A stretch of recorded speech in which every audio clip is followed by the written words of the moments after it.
Hello everyone, today we talk about the Pannonian Avars, not for the first time, but this one covering at least the evidential history, in fact, of their territorial dominion, to better understand the political and social background of most of sort of the military themed content that we began to upload about the Avars, that again are not just the Pannonian ones, for example, but that we will also have to dramatically expand on. Right? Most of what you see on Schwerpunkt, still at this point over 2,000 videos, is just an appetizer.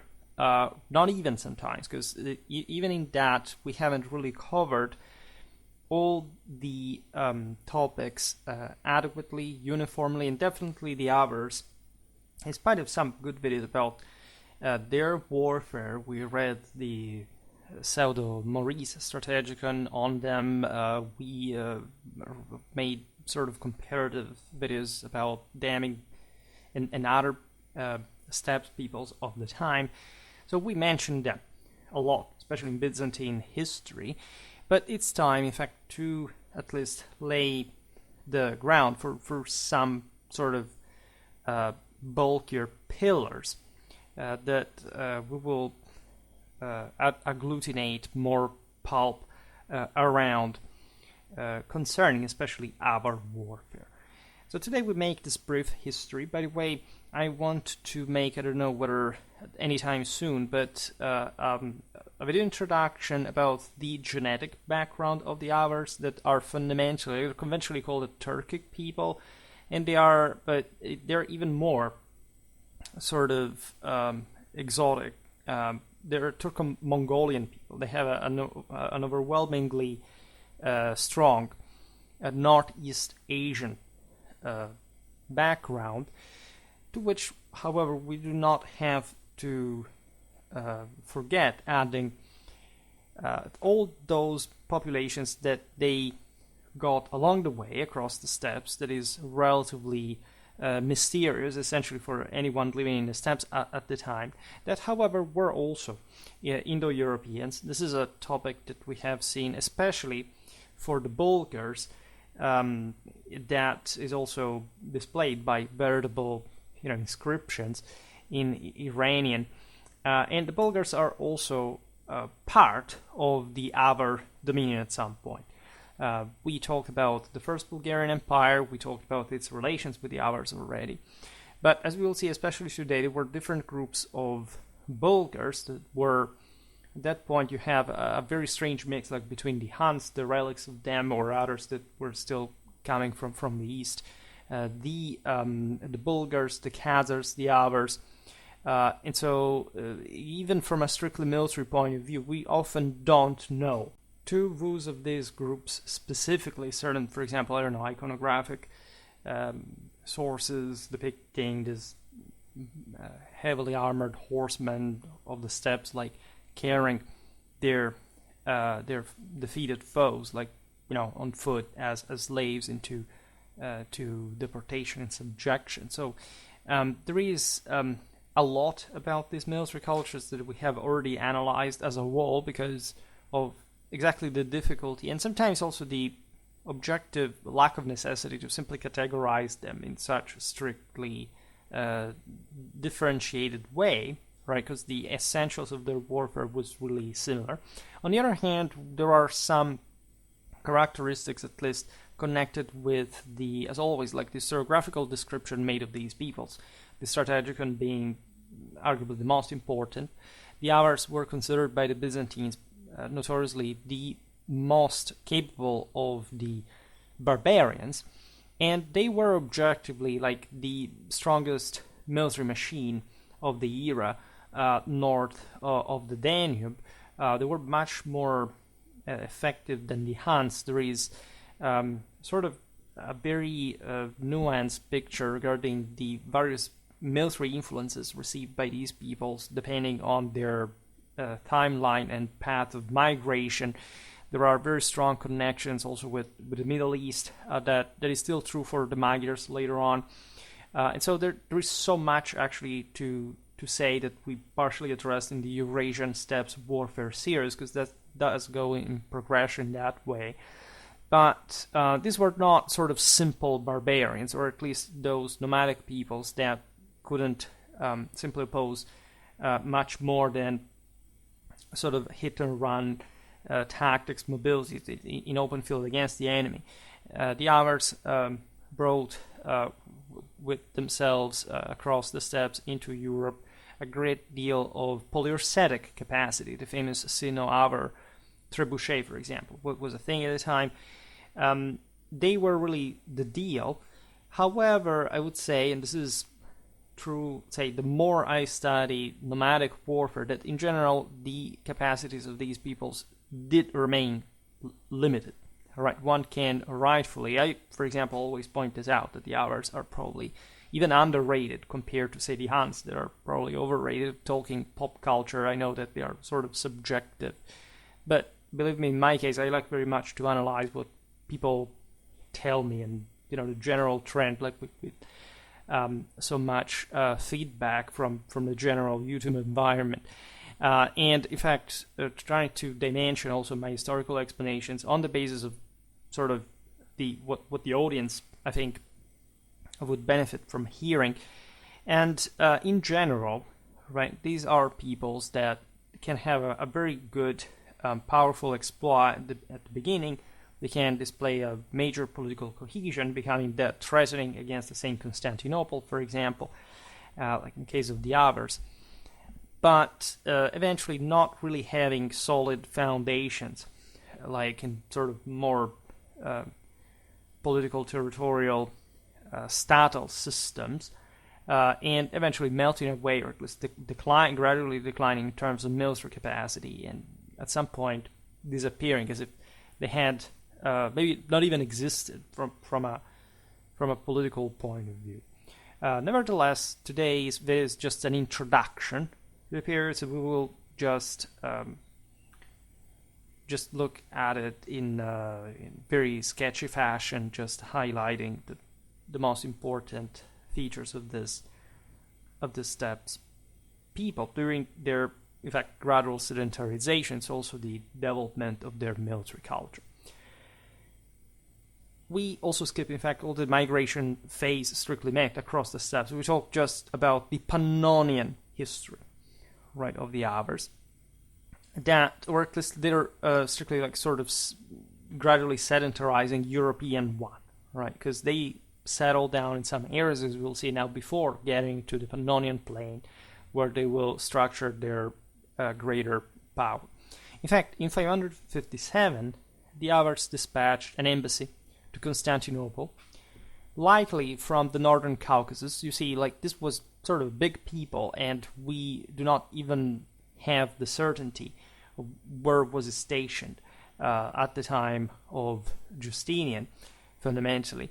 And considering that we have the Byzantines at this time actually peaking in terms of ethnographic capacity, of sort of broader intelligence, international relations, and so on, the strategicon being also like the manualistic military side of the story in that regard, giving us such a valid description of the Avars. I will post some links down below of the videos that I already made on that specific topic. Today's is not like a strictly military history video, but it's more like our history being mostly about warfare, of course. So that is unavoidable to a degree as a focus. All right, but these populations were coming across Eurasia from the east, and of course the Byzantines, already in their sort of projected mostly alert from the Pontic side of the Isle, because of the presence of these very unstable nomadic groups. They had to really manage all these movements, hopefully exploiting them, as you know, to turn these peoples against one another without overwhelming Constantinople. And 557 is really the Avar initial interaction with the Byzantine Empire, so at the beginning of their European history as well. In return for gold, the Avars committed to subduing the so-called unruly gentes of the region, essentially on behalf of the Byzantines. So in other words, this was the normal sort of tributary approach that the empire had in order to sort of enforce its will on this otherwise sort of volatile systems. There are lots of videos on YouTube saying, the Byzantine Empire fell because you always have this monofactorial explanation still. Maybe the videos are more insightful, but the clickbait for, chicken-brained people is always pushing towards that direction, and over time you also see the actual content dumbing down. No, it was an incredibly effective system. We'll use it in any time in history, and the Byzantines, were doing this in a proper way. Like the problem, if you're paying too much tribute, is not really based on some absolute standard of wealth that you give away. It's all measured on the political and the strategic circumstances of the situation, and actually the Byzantines managed to last so long in their times exactly because of this shrewd successful international policy most of the times. So the Avars were already pretty compact population. I will skip here like the various, again, compositive considerations. We'll mostly see it in the video about their sort of ethnic, genetic background. However, let's say in Justinian's times, what mostly you had in Western Eurasia was an incredibly fragmented and at times really chaotic system of peoples that had basically by that point failed to achieve, like if we're talking the steps, like basically breakthrough into the sanitary areas, right? The situation was really precipitating both in the sanitary and in the steppe world due to the general constraints of the time, like demographic crisis, agricultural collapse, and so on. So say the Huns that had once been somehow successful empire now were broken down, and various, for example, remnants of the Huns were just floating around, some serving in the imperial army, and there wasn't really like a strong glue anywhere at this point. There were some confederacies out there, but no major people was simply going to try to pierce through. At least the Avars are essentially still one of those who succeed to do so. And later on, that there are the Magyars. So actually, in Eastern Europe, in Central Europe, even like migration era does not really stop like in the West. It's not fully over even for the West. There are still the Longobards as are basically the last and biggest migration in the West that is very much connected with our history as well. But it's interesting how at least the Byzantine source here defines like this populations like north of the empire in the steppes as unruly peoples, unruly gentes that the Avars should have basically contributed just to tame, to stabilize. And this is not different even from, say, the relations with the stronger useful power for Constantinople to manipulate. Think about the Bulgars later on, and you know what we're talking about here, covered many times. Now, this led to the Avar conquest and assimilation of various nomadic tribes, such as the Kutrigurs and the Sabirs, that had like a history with the Avars already. These were Turkic peoples, as well as the Avar victory over the Antes. They were essentially a Slavic population living in the lower Danube. That is the actual location where the Avars are first settled. Normally, that's where other peoples would stop before deciding whether to enter the Danubian Valley or at least to pass north or even through the Carpathians. And so this mechanism occurred during probably the time of the Avar migration, because it wasn't just like the people was just one single block, right? There were so many different chunks. Besides, lots of subjects that just would be shepherded by these greater rulers and this happened also in Central Europe, especially with the Slavs and with the Avars. There is the peak of that and that sort of dynamic, also because the Slavic migrations are underway, and the sort of the initial testing from the side of the Avars of what was the viable political situation. Naturally, these people wanted to settle somewhere. They could maintain a bit their predatory lifestyle, but also, in fact, accumulating wealth, right? So not just having the scraps of the steppes, but pillaging the wealthy areas, hopefully of the Mediterranean, that, however, were, of course, settled by sort of more robust sedentary states that were difficult to overthrow. And so the Avars, coming from Central Asia, sent this envoy to the aging Emperor Justinian, that has managed, by the way, by this point in his great work of reconquest of the Mediterranean, and that was, of course, like the first and most obvious reference in European politics, especially for someone coming from the East.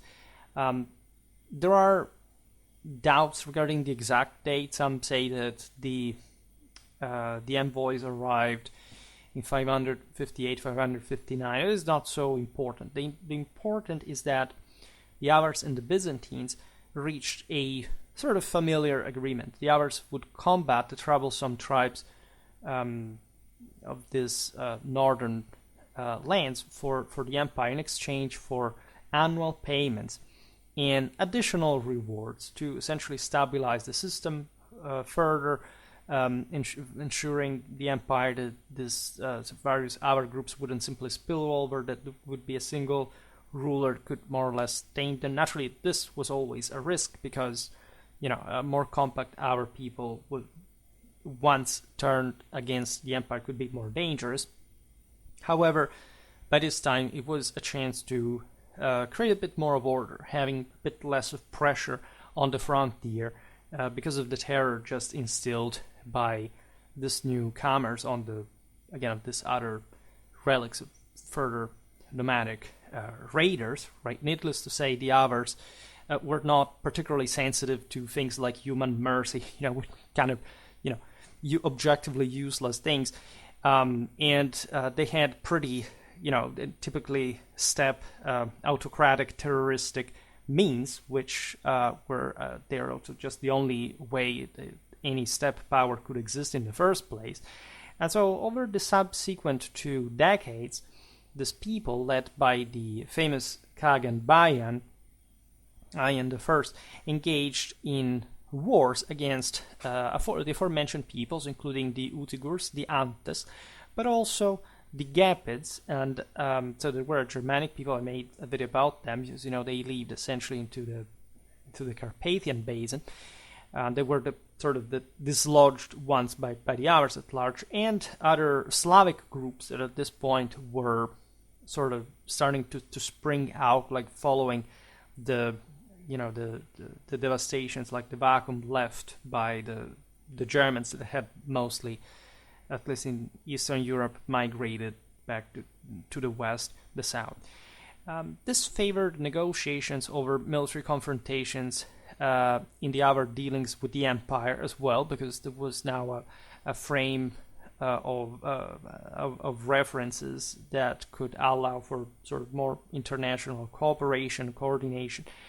By 562, the Avars have thus established control over the lower Danube basin. Right, they're still up there. They still haven't entered in because, with which that happens, it is actually a problem for the empire because, again, these are the gates, right? Also, the Magyars later would stop there, and that's quite a strategic area because it basically controls, in fact, the entrance to the same Europe from the other peoples. That's why the Byzantines had managed to broker this deal at the beginning.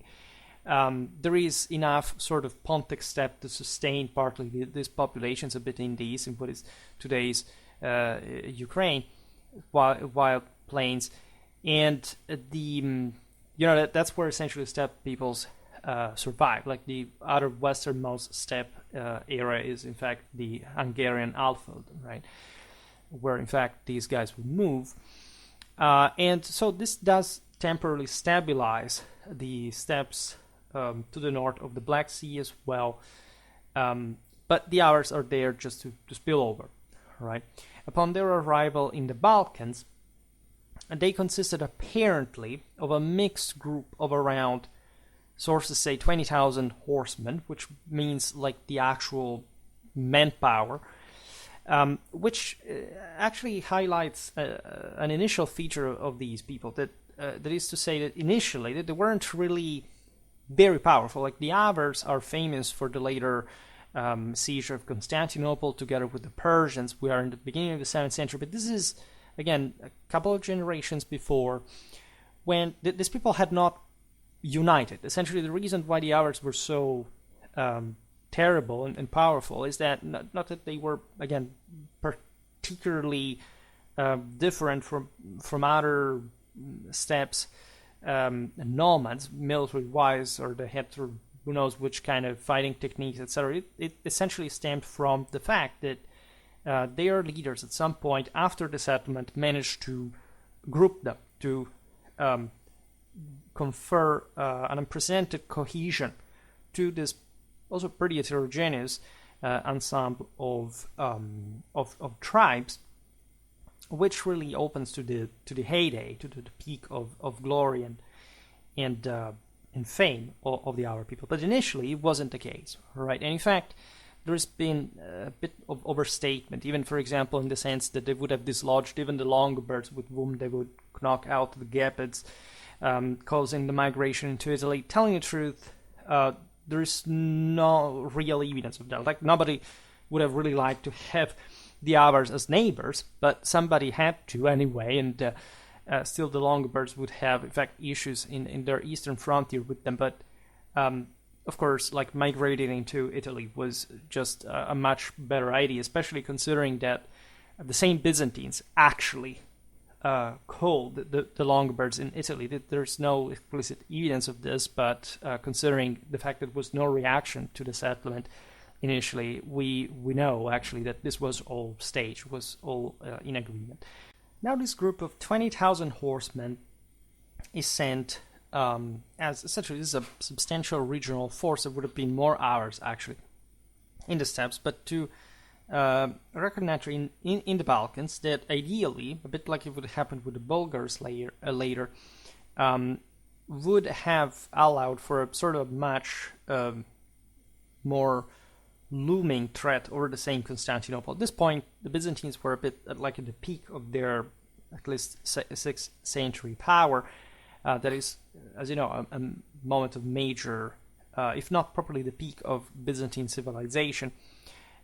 This can be profitably argued, but there are different times of ups, right, in Byzantine history, not just of downs. And this is an issue because, of course, the Avars are there because they want to plunder mostly. They're not just looking from the distance. They're trying to break the boundary, to test the Byzantine resistance. So what the Emperor Justinian the first does is paying the Avars off, right? And this group moved northwest into Germany, right, Merovingian Germany, facing opposition, in fact, from the Franks that curtailed their expansion. However, it wouldn't be the last time the Avars would launch raids into Frankish Germany.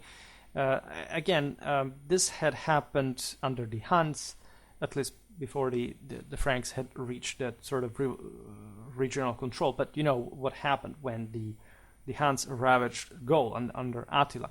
You know what the Magyars will do later. So there were these different options, right? Trying to reach as far as possible and seeing how much could be looted from those places. Naturally, now we'll not concentrate particularly on Germany, but that also because not even the Avars will. But of course, there was a very permeable frontier there. For the Merovingians, it was sort of too complicated to have major military effort like into again a country that they had began to colonize themselves, gradually succeeding, but only in in centuries where the Romans had failed back in the day. There were these scattered groups of sort of also the weaker elements that had not moved from Germany, that were a bit helpless, not much because of the Avar incursions, but essentially the Merovingian imperial hegemony. Made lots of videos about the Franks, about Clovis, explaining why is that the Franks were this enormous deal in the history of Western civilization. But everything would do, plundering left and right, seeing especially at this point, where, remember, the Avars are not in Pannonia, they're still on the lower Danube, so it's even more far away than you imagine logistically. It's just a very, very interesting proof of strategic projection capacity to reach so west, right? And testing again the limits of their own scenery at that point. What most of the Avars want is rich pastoral lands, right? So this people request territory south of the Danube to the empire, what is now Bulgaria. And again, for the aforementioned reasons, that this is what essentially any other people there would try to do, and the Bulgars managed to do so, not the Avars, even though this happened while the Avars were well strong and around, and the Bulgars were even sort of, if not controlled, but still manipulated by the Bulgars themselves, only because eventually the Byzantine frontier, basically everybody's frontier, especially from the second half of the 6th and the first one of the 7th century, starts shrinking, right? In Justinian's times, instead, the Danubian frontier was still really intact. The Avars would contribute, as we will see now, to destructure it. So this is the balance of power that initially we're looking at. The Byzantines, of course, declined this request of Balkan territories, threatening the Avars even with support from the Gök Turks to deter Avar hostilities. That the Gök Turks, we'll talk more about these two, were establishing a major khaganate in the east that would essentially come to dominate most of Western Eurasia. And now the Avars were, in fact, pressured in their eastern frontiers. They understood that they had to find a final settlement, and the Pontic one wasn't the best. So they shifted their focus to the Carpathian Basin, which was occupied at the time by the Gepids. They were still, an intact people, like they had some will to power, especially harassing the Danubian frontier. That's why the Byzantines sided with the Longobards initially to contain them, but alliances were shifting quite easily. The Carpathian Basin itself provided significant natural defenses. Now we will not follow all the sort of Avar settlement patterns, but we talked about Hungary, we talked about Transylvania. In other videos, we did cover some of this dynamic already. In 567, the Avars allied themselves with the Longobards, right? That now, in fact, had lost the Byzantine favor, given that they were gaining steam and threatening to destroy the Gepids, with which, in fact, they were at war. And so the Longobards and the Avars together devastate much of the Gepid kingdom. Subsequently, and again, this is debatable, at least enticing the Longobards to invade northern Italy. That wasn't a subjection relations, it was mostly like a decision that the Longobards would take again autonomously with the empire, and just out of their sheer numbers, especially now that a part of the Gepids had been properly subsumed by the Longobards. They had now more manpower. The Gepids had a diaspora of sort. We know that there were refugees going to Constantinople. Other Gepids instead remained in the Carpathian Basin, subjects to the Avars. And so you have this last major, actually the biggest episode in the Germanic migrations in the period of the Longobards, really, that were the largest group that had ever moved from this ethnicity, that settles in Italy to create their own kingdom, and so on. And having the Avars as eastern neighbors, because initially they made a deal before migrating with the Avars, that is to say, like, had the Longobard Italian settlement failed, the Avars would allow essentially the Longobards to retain part of their Pannonian territory, right? And this tells you how compact the same Avar power was. At this point, there were all different groups, different clans settling in a sort of disorderly fashion and entrenching themselves and seeing further how to organize this world system. This in part stemmed from the sort of egalitarian primus inter pares spirit of the steppes peoples. This is something that the Magyars, for example, will have to, which also would sit in quite deeply into the also Hungarian institutional balance with oligarchies that couldn't properly be dislodged from the monarchy, and that ultimately made the kingdom explode into an elective system. It does really bear the mark, in a sense, of this prior,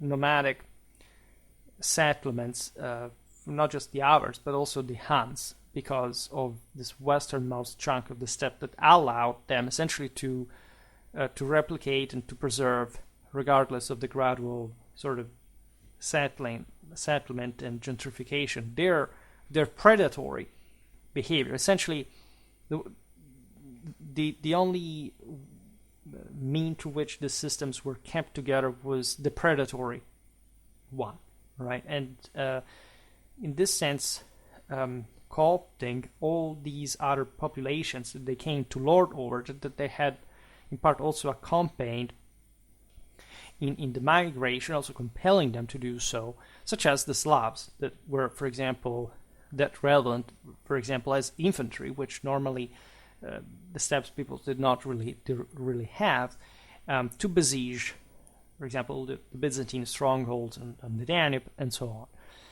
And the Avars seem to have been particularly competent at this, continuing their strategy of manipulating various barbarian factions. The Byzantines encouraged the Avars to assault the Sclavenes in Scythia Minor, a resort-rich area, at least for those people's standards. In fact, we're talking essentially the Bruja, right, the eastern bank of the lower Danube, close to the Black Sea, which was, again, a very strategic area because you could control the mouth of this major waterway.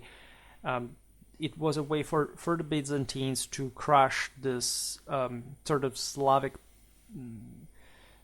potentates cluster, knowing that the Avars would have not simply had the Bruges as the center of their powers. It would have remained fairly the centralized area through which actually they could have allowed the passage of other steppes peoples to go against the Avars, as it would fundamentally happen. So a great deal of political shrewdness, and that of course, like, it was also the Avars' interest to a degree. The more peoples you subject all around, and the more stable your core power does become. After inflicting widespread destruction on the Sclavenes' lands, the Avars returned to Pannonia, where many of the Kagan's followers defected to the Byzantine emperor. So the Slavs did not really stand much a chance against the Avars. It's a bit stereotypical to represent the Slavs at this point as just this sort of cavalry-less, primitive, underdeveloped tribesmen that really just fill the gaps of other people's within other people's settlements. But indeed, like, there isn't much of a resistance that they can put together. This, even just such a location, tells you about the general desperation of such settlement.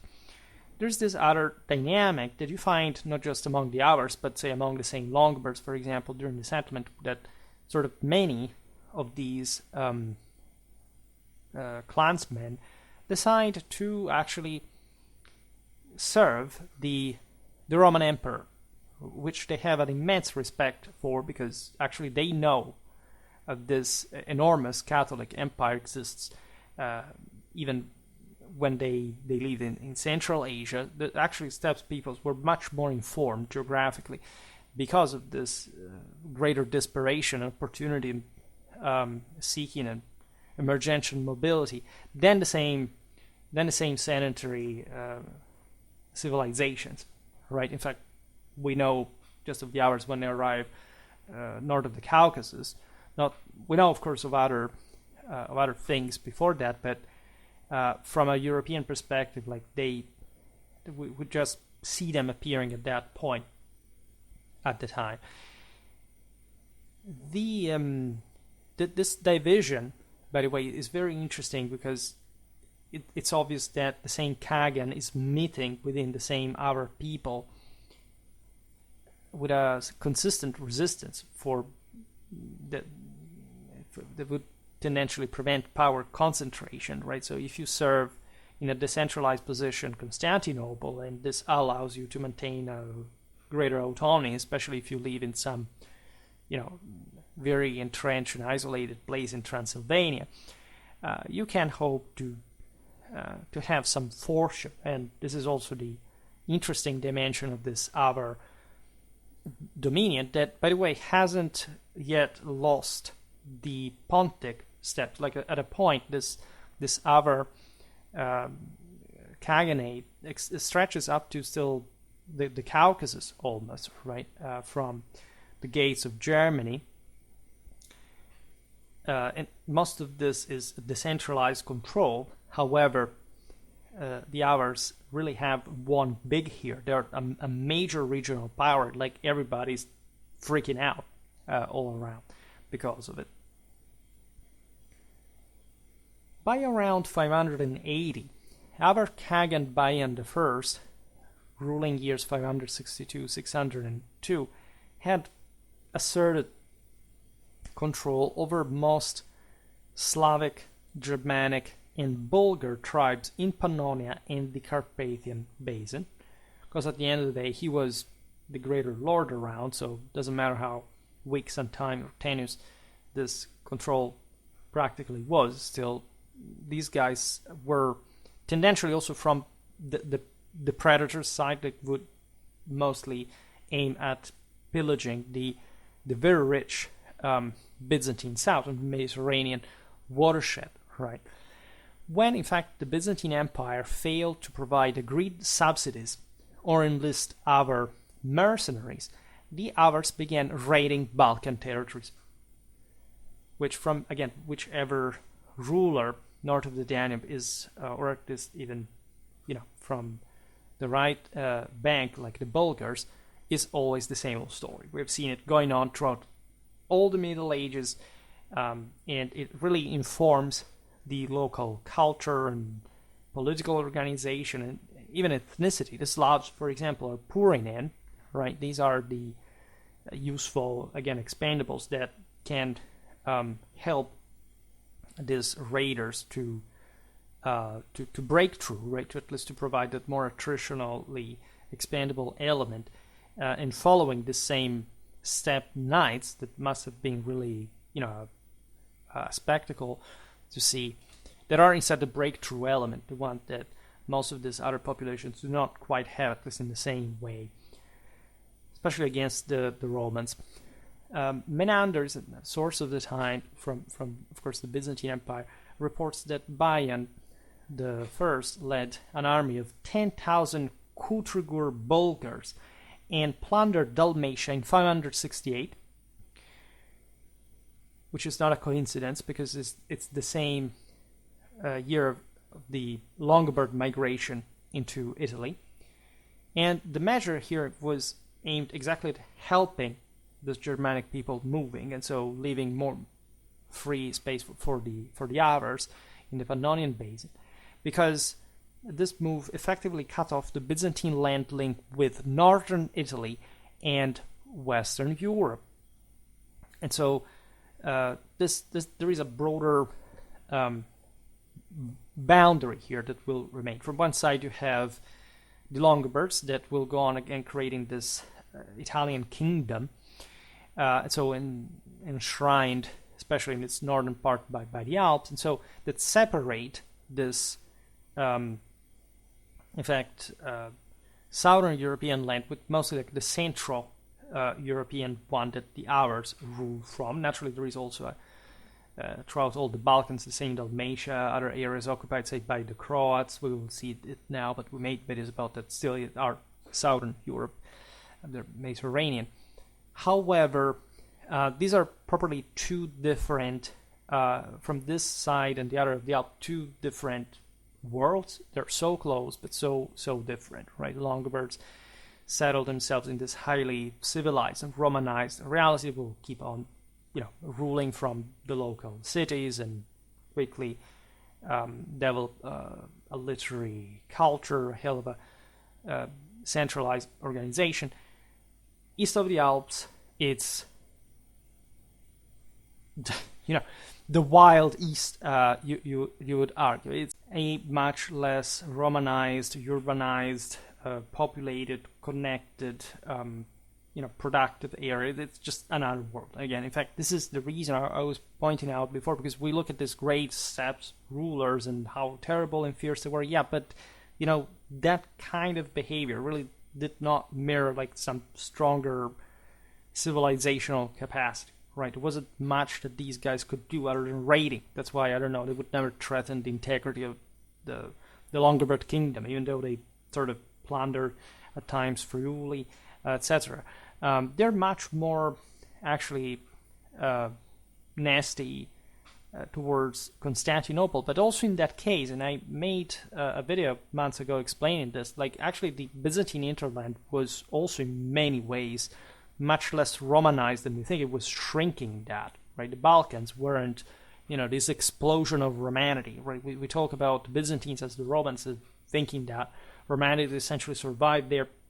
Actually not. Like the real bulk of Romanity, not just, sort of ethno-linguistic sense, but truly in a civilizational sense, again, cities, connections, demographics, etc., would remain, and quite consistently so, Italy, Gaul, Spain, right? So let's be honest and concrete about this all, because there are very specific divides in Europe, and they can't sort of be historically equivocated.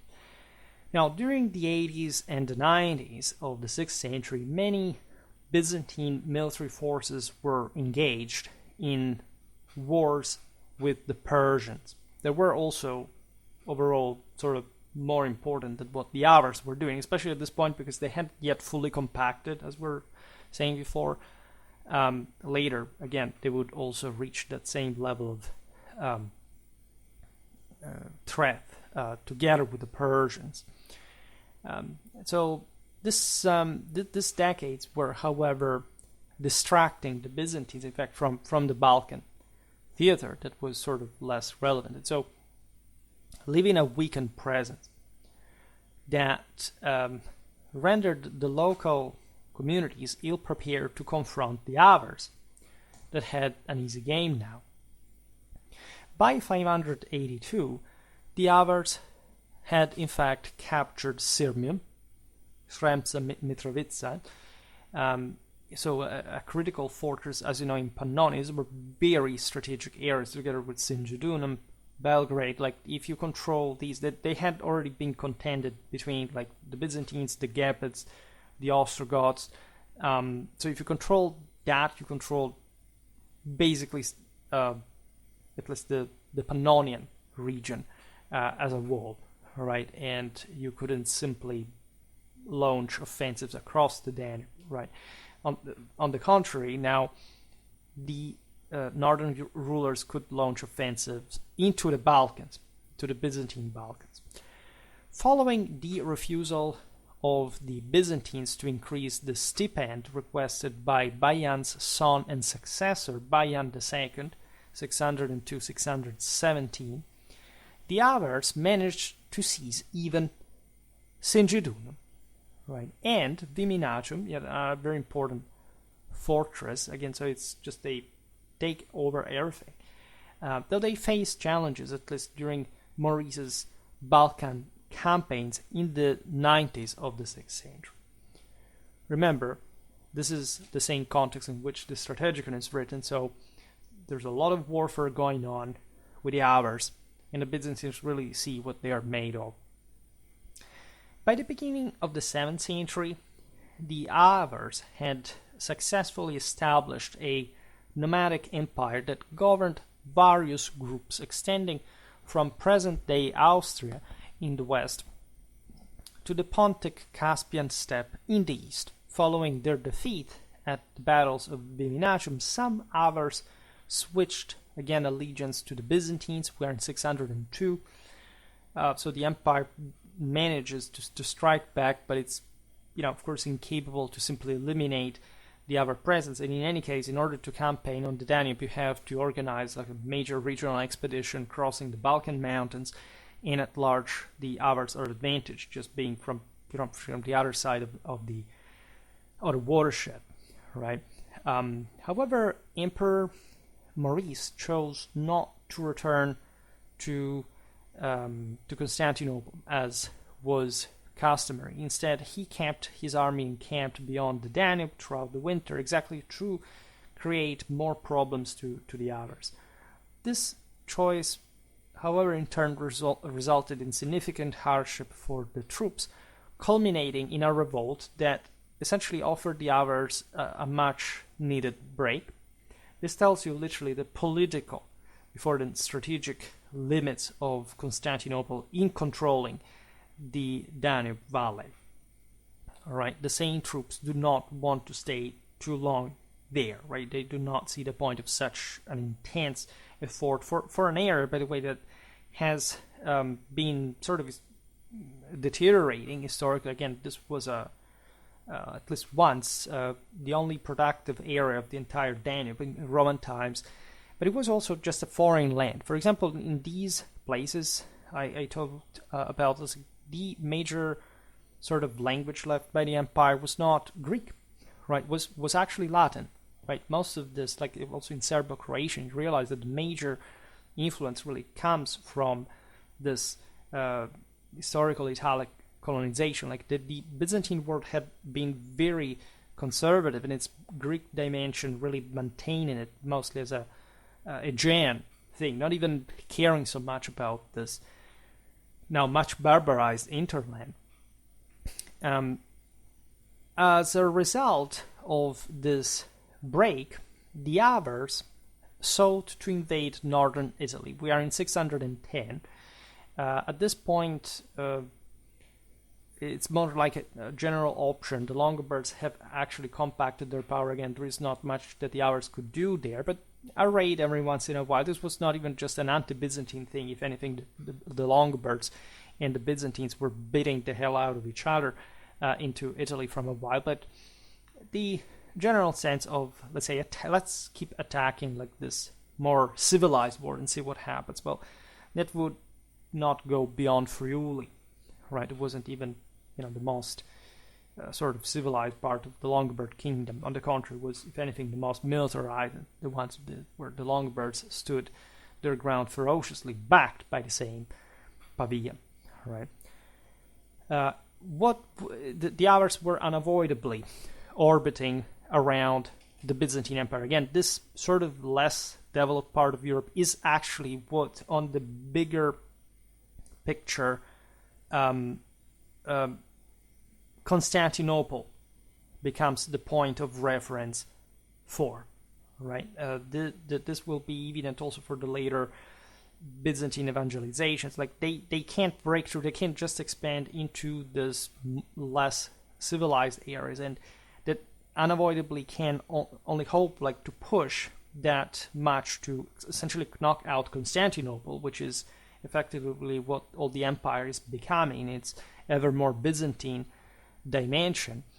At that point, God only knows what fortunately didn't happen, because the Theodosian walls, more than else, the Byzantine civilization made its job, right? But descent was essentially destroying like this broader stability. Probably Constantinople would have not disappeared. These peoples would have also battled over its control, but they would have not been able to simply substitute themselves to it, right? Or to create, especially with an interland, whether we're talking the Avars or of the Bulgars, doesn't matter how, especially the latter, how Romanized they could be, right? Mostly their ethnic core, their territorial dominion would prevent them to develop anything relevant in a strictly statal system, or at least in such an asphyctic way that not much traces would remain. And this is in part exactly because of these same peoples. I mean, all the ravages, all the instability, all the continuous wars, plus all the various new arrivals from the steppes would historically destabilize the area, would make it sort of less prominent, right, in European history, because of the objective lack of means that were constantly destroyed by these events. Now, the Byzantine Civil War sparked a Persian invasion during the Byzantine-Sasanian clashes. And from 1615 onward, the Avars faced little resistance in the unprotected Balkans, once again, while engaged in negotiations with Emperor Heraclius near Constantinople, where in 617, the Avars executed a surprise attack. Although they failed to seize Constantinople, they plundered its suburbs and captured, apparently, with an exaggeration, 270,000 individuals that Constantinople alone didn't even have, of course. But it definitely does speak of a major collapse in the Byzantine defenses, an incapacity to cope with this continental threat, and the ability of the Avars, on the contrary, to capitalize on this sort of strategic and political ups and downs to loot as much as they could from the very capital, at least of the Byzantine Empire in this regard. And this tells you again how everything in between had basically evaporated in a deeper historical sense. I made lots of videos about the Justinian era, explaining a bit like the fasts and the sort of the dark side as well of this centralization mechanism. Just before 626, the Avars received extraordinary payments in gold and goods totaling 200,000 solidi from the Byzantines, right? And all this to avoid, again, in fact, further attacks that still would occur. And this doesn't mean that not paying them off would have actually been better. As we know, in the same 626, the Avars partnered with Sassanid forces for a failed but still very, very bold and dangerous siege of Constantinople for everyone involved. This was a major event. As you know, in military history, this is the moment to which the Sassanians manage to push as far as they can, and they will actually crumble in some years themselves, because at the end of the day, again, the Byzantine civilization is more solid than either of these two.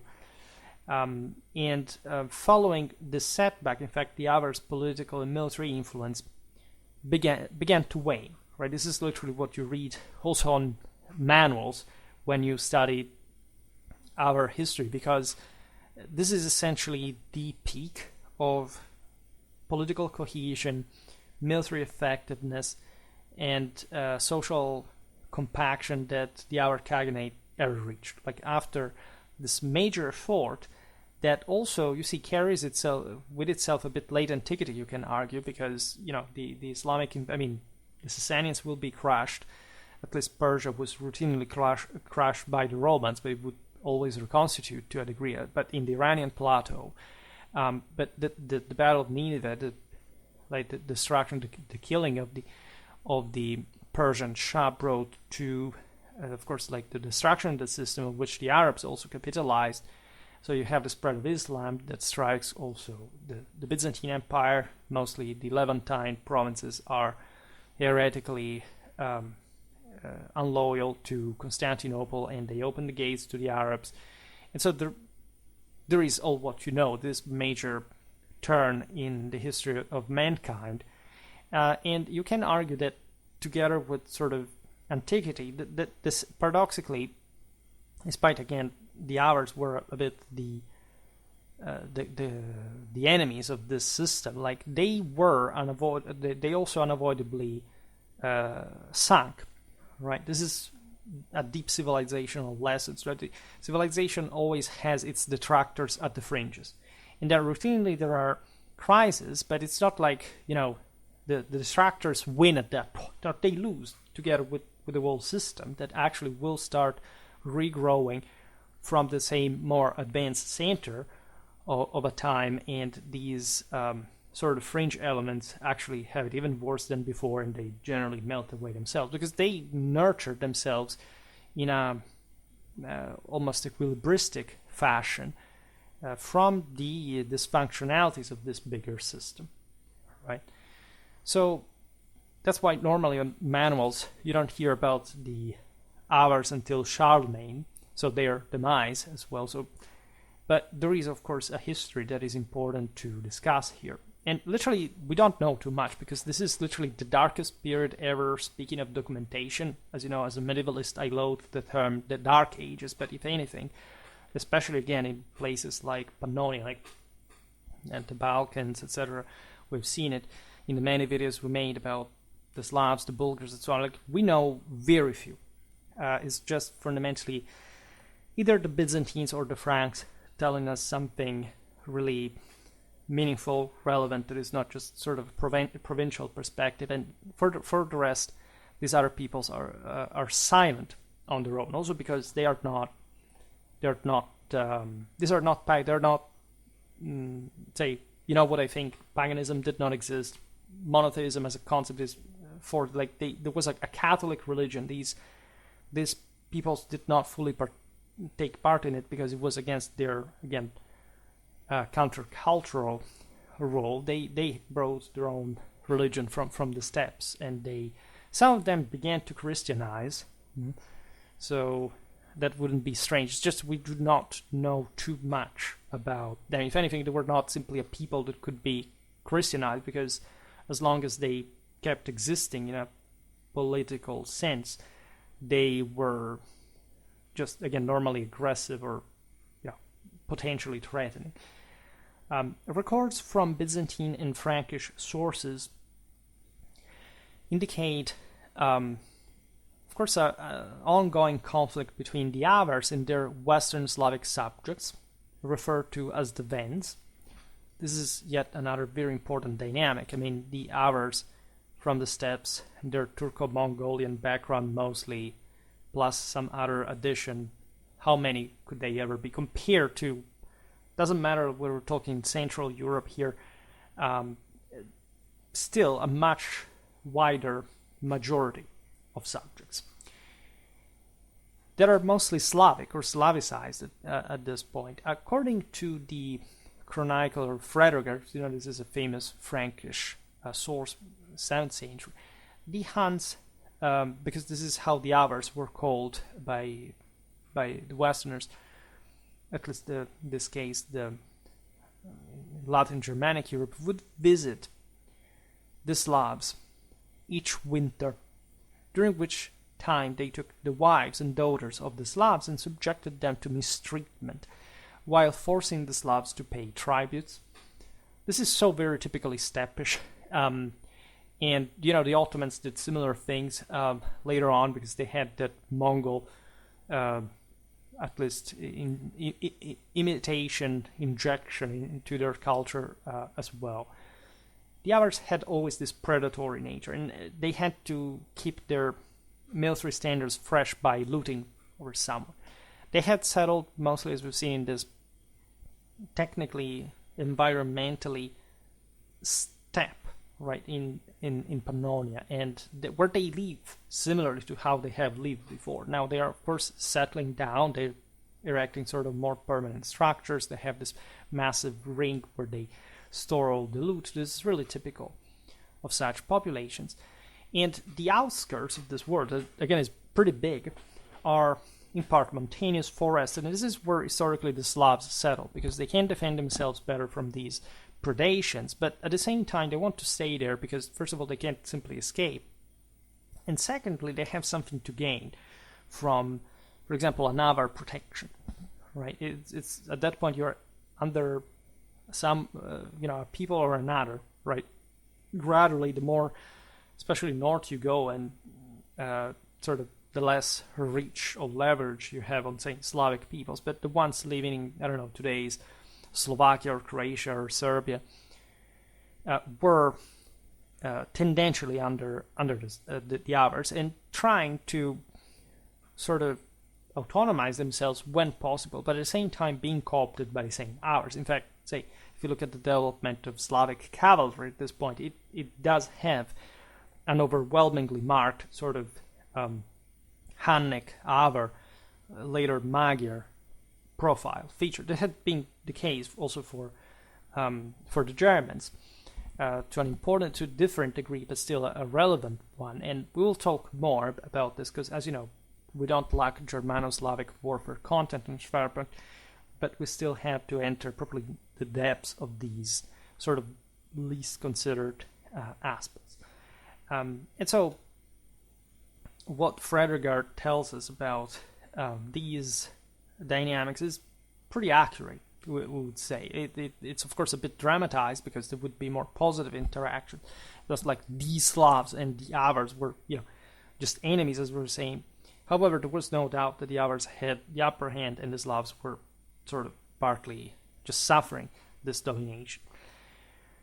The sons of the Huns, the source says, raised along these Slavic women that had been raped, had been deported by the Avars, could no longer tolerate this oppression. This is the romantic part of the story. As a result, they revolted against the Huns, right? And so this is another way of saying, like, those Slavic potentates that had been under the Avars at some point were marrying to the Avar nobility and vice versa. It wasn't just about in many ways they had shared blood at this point after the settlement. They would try to break free as they were growing sort of more hierarchical and socially stratified. Again, this is an incredibly archaic, primitive, brutal, and traumatic time in history. There is a shocking material poverty that it's even properly difficult to fathom. However, aristocracies were tendentially becoming ever more oligarchic in all these systems, and especially the process in the Slavic world was accelerated. That was very heavily sort of balanced. Again, there was no surplus, or almost, and just to avoid starvation. And so the elites existed. They were rich compared to the rest of the people, but at large they weren't as powerful, say, as the Avar ones, right? So at least in proportion within Slavic society, like this Avar cooptation meant to a sort of brutal acceleration and ferment among this fresh race that, the Slavs had yet to give their best as a broader ethnicity all across Europe, that owed much also to this incredibly brutal and nightmarish continuation of the migration era. Right, in the West it was over, and again, most of the peoples who settled were essentially civilized enough to continue civilization. From the other side, where these steppe horsemen arrived on a regular basis, and you had to deal with it. Just think, even just from a psychological point of view, what this means in the development of a culture or a people or whatever. It's terrible. We see it even in the same military organization. And the Slavs are clever, by the way. And they're fanatic defenders. They have really an incredible sense of how to survive against all involved. Like we covered this also from the same strategicon that does talk about the Slavs and tells you how effectively they reacted to Byzantine incursions. So there is, because Fredegard that is looking at also the political developments in Western Slavic world, the reference to the to Samo, right, to the kingdom of Samo that we never made a video on, but this was essentially a Frankish merchant who managed with his resources to coagulate certain Western Slavic principalities in today's roughly like Czech Republic, Slovakia, etc. And so these were the countries that were sort of trying to break more free, that were sort of closer to civilization compared also to other Slavs in general, at least in a capacity that could be received. Like there were important waterways, important resources, and the story is that this Wendish army challenged the Huns, and Samo joins them. Samo displayed great valor, leading to significant casualties among the Huns. And so for a while, the Slavs managed to, of this northwestern theater, managed to break themselves free from the Avars, thanks also to this gradual civilization operated here by the intervention of a Frankish merchant that becomes a sort of sacred leader to them as well. In the 30s of the 7th century, this is what we know, is that Samo emerged as the leader of this first,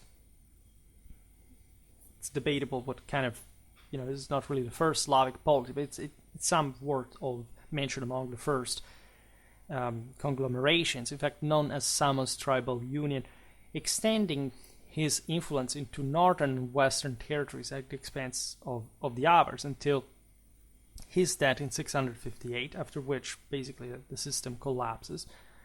But times have changed, right? They're still early times, and the Avars will be around still for a while, but still, this showed them that the Slavs could essentially stand their ground. They could, break free and put up a fight and challenge the Avar domination. The Chronicle of Fredegard mentions that during Samo's rebellion that would have occurred in 631, 9,000 Bulgars under Alcholkus, we'll see this better talking about Bulgar history, departed from Pannonia towards modern Bavaria, where most were annihilated by the Merovingian king Dagobert I, with the remaining 700 joining the Wends, so the Slavs. This is interesting for a number of reasons. First of all, you have the Bulgars that in the meanwhile have began to surface in Europe through the Avar system, and that will later essentially settle down as a power on their own. In fact, are used by the same Avars to launch offensives against Merovingian Germany. At this point is better defended by the fact that Dagobert I has basically, like, as it episodically, but somewhat rarely happens in Frankish history, where all the sons inherit an equal part from the father, was the only survivor of all the various heirs and siblings, so that he manages temporarily to reunite everything. A terribly unstable system, as you know, but here, like, they managed to beat this Avaro-Bulgar invasion. By the way, it's not even such a contingented plan. Like, the Bulgars are seeking here, like, places where to settle, and they at some point get backed by this or that power to find their place in Europe. The other elements defeated by the Franks, what do? They actually join the Slavs, which shows how there was essentially a triangle here. It's not like the Slavs were just waiting for the Frankish protection. They were actually enemies more often than not, and the Avars, as the Magyars later would mobilize them against the Franks. However, there is also, again, a sentiment of independence on their own, as we've seen with Samos rebellion. So these are the same years, right, where you have the emergence of this power. And the Bulgars sort of notice this Western Slavic reality and decide not to come back, but to just settle there. And that tells you also how important, for example, I don't know, a Bulgar horseman could be in this context for this emerging Slavic powers. Around the same time as Samos' realm, Kubrat, yet another Bulgar, leader of the Dulal clan, successfully orchestrated an uprising that dismantled Avar control over the Pannonian plain, highlighting essentially like the precarious balance of power existing within the Khaganate. This guy would go on founding the old Great Bulgaria that we will have to cover at some point, also known in Latin as Patria Onoguria, that is to say, at least, this is a honorific, historiographical honorific terminology, because this was known as the homeland of the Onogurs, homeland in the sense that they had settled there. And this was essentially a 7th century Turkic nomadic empire, because essentially the Onogur Bulgars were Turkic, in the western Pontic-Caspian steppe, corresponding to what is now southern Ukraine and southwestern Russia. So exactly the areas, say, occupied by the Russians today, that are, in fact, the steppes. Historically, there is a boundary there that sort of doesn't disappear so easily, even in the internet age.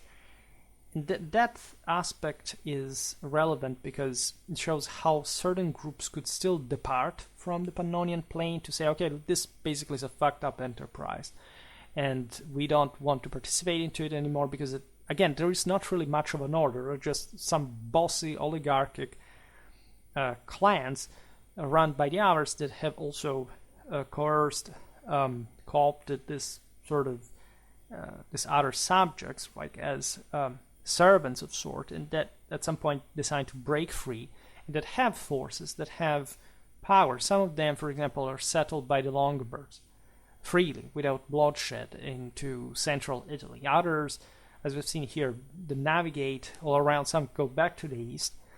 And so this great Bulgaria, located between the Dniester and lower Volga rivers, is yet another sort of filiation, sort of spin-off that will be important also for the first Bulgarian Empire establishment that stemmed from the Avars. Just think about all the shared experiences of these leaders in this other realities. Remember what had happened to the Huns before. You see how sort of much less confident and stable and effective all this Khaganate stuff really looks like. It's not just like a orange pink blob as it's usually represented on the maps. Like, say, okay, so here it's just the Avars, right? Not even, like, they weren't even the majority of the local population, and they had also these other steppes elements that still remained ethnically separated from them within it. And so there's a civil war, this essentially succession dispute in Onoguria between the Kuturgurs, led by the aforementioned Alchokas, and Utigur forces, we are in 631-32. After Alchokas escaped to Bavaria, the Kuturgur forces of the Avars were significantly weakened, enabling Kubrat to negotiate peace between the Avars and Constantinople in the same year. So think how relevant these raids are, regardless of the direction. Right? Of course, the Byzantines were happy if the Avars were raiding in the west, and even more so if they would be abandoned by a chunk of their people, and so that obliging the power just to be a bit meeker with the saying Constantinople. Remember, this is just 6 years after the siege of 600 26. So it's a moment in which Constantinople can say, this is also the year of the Avar for that matter. So, definitely not very good things were coming here for the empire, but still, so this enormous Avar threat at the end of the day seemed very much inflated.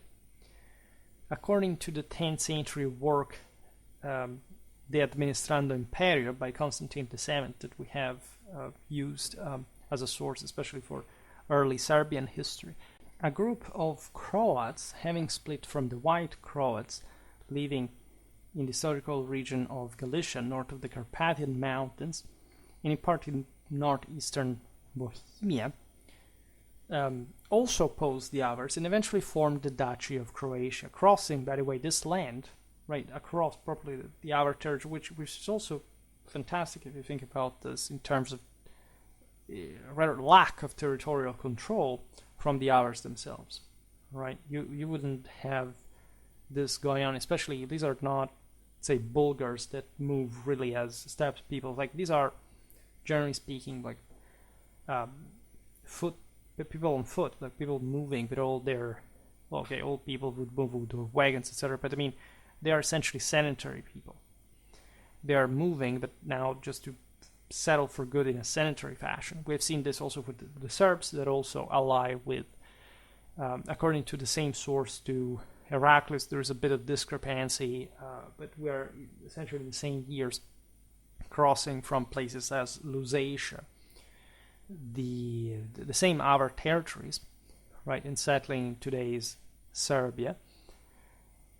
So actually a great mess for the Avars that evidently can't control this enormous extent of territory. They will also leave these peoples cross to a degree because they actually still maintain the upper hand on them, but they do not need to simply go at war with them.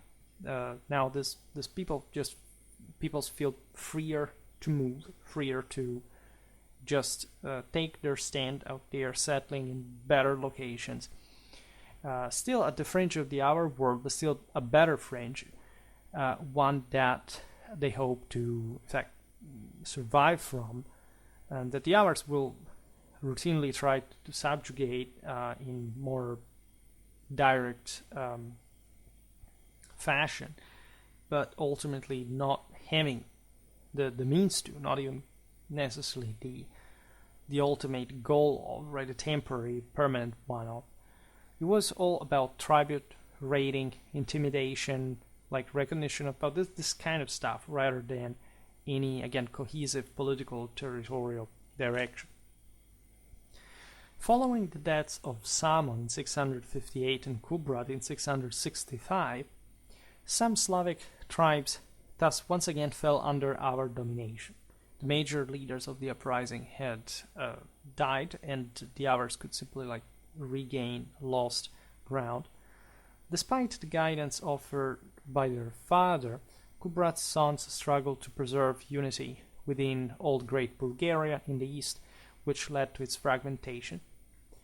And this is the moment in which, a few years later, at least, which Batbayan's reign brings to the split of Old Great Bulgaria into 5 distinct groups that were sort of scattered themselves around.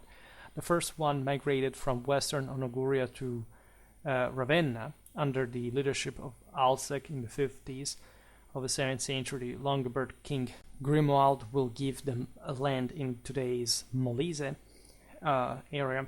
As noted in book The Second of the Miracles of St. Demetrius, a 10th century compilation of homilies written in Greek, another Kagan capitalized on the opportunity to strengthen his authority in the northern regions following the Diocese of Sirmium's breakaway in the 70s, led by a Kagan named Kuber. Believing they were a distinct people, the other Kagan appointed Kuber as their leader in line with his community's traditions. He, after being informed by his close advisors about the exiled Byzantines' wish to return to their homeland, seriously contemplated this. He gathered them and other groups, foreigners who had allied with them, essentially reminiscent also of the biblical accounts of the Jews during their exodus, along with their possessions and weapons. Reports suggest that this coalition rebelled and disassociated themselves from the Avar Khagan. Upon discovering this, he chased after them, engaging in 5 or 6 battles and suffering defeat each time, which forced him to retreat further north. Following their victory, Kuber and his group crossed the Danube, arrived in Byzantine territory, and settled in the Kharazmian plain.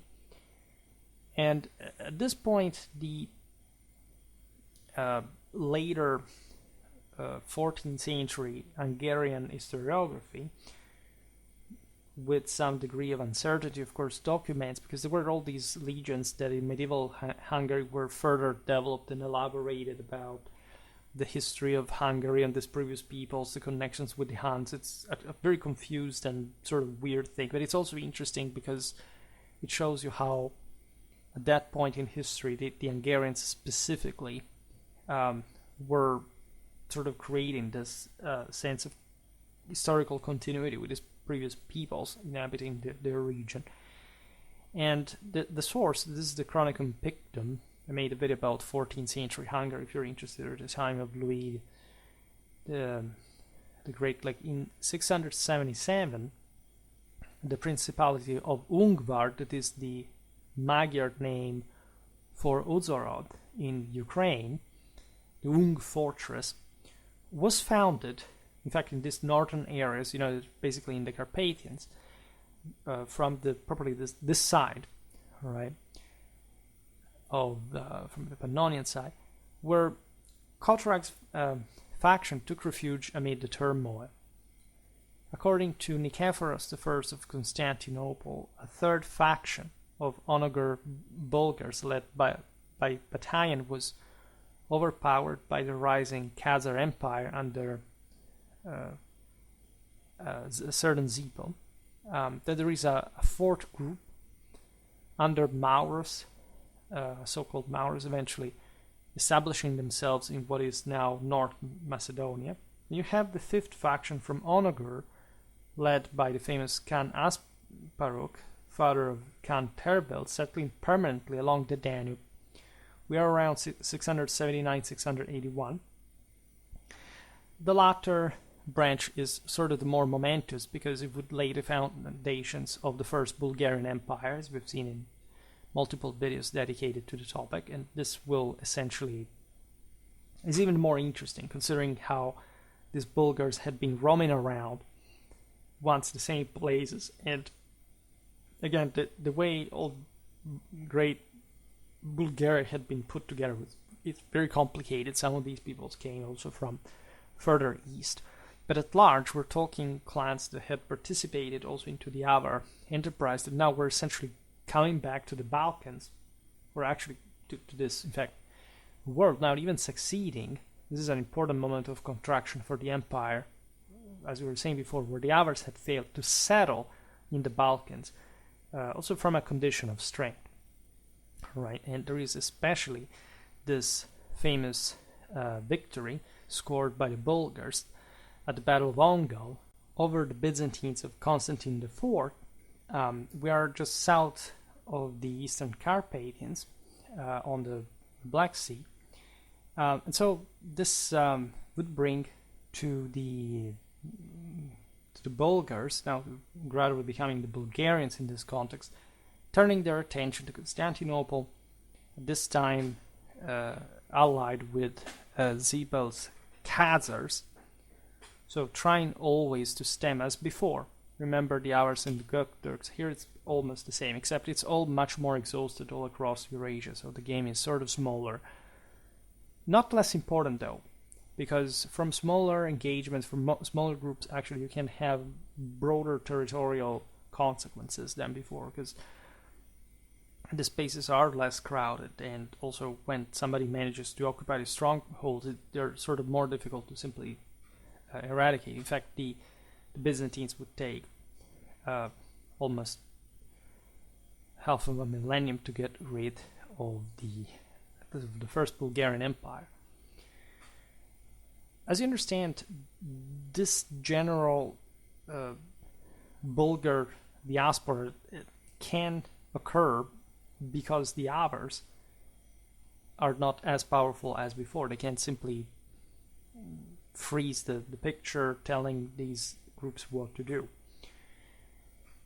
However, although the Avar Empire had shrunk to half its original expanse, the Avar-Slav alliance had managed to extend their power westward from the central regions of the mid-Danubian basin to the Vienna one.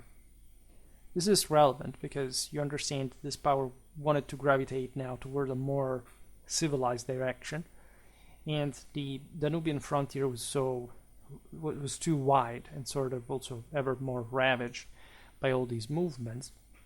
So aside from, of course, the proper garrisoning of the single strongholds, these centers of power were sort of directing themselves towards other directions. So when we talk about the Avar Slavs, we can't speak properly of a different ethnic group, or at least one that had formed as a consequence of the settlement, the gradual sedentarization of the same Slavs in the Pannonian Basin that had been essentially Slavicized as well, also because of the same Avars that had brought part of these people with them. They were apparently distinguished by hair clips for pigtails, curved single-edged swords, and broad symmetrical bows, characterizing also this period can be considered also as the Avar-Bulgar one, considering all the clashes also between the two systems and all these movements. We are between the 70s of the 7th and the 20s of the 8th century. There are also new centers emerging at this point because a minimum of sedentarization and general territorial stabilization brings unavoidably to this. For example, there are some near Ozora and Igar, so mostly in the core land of this basin, thereby reinforcing the Avars' power system.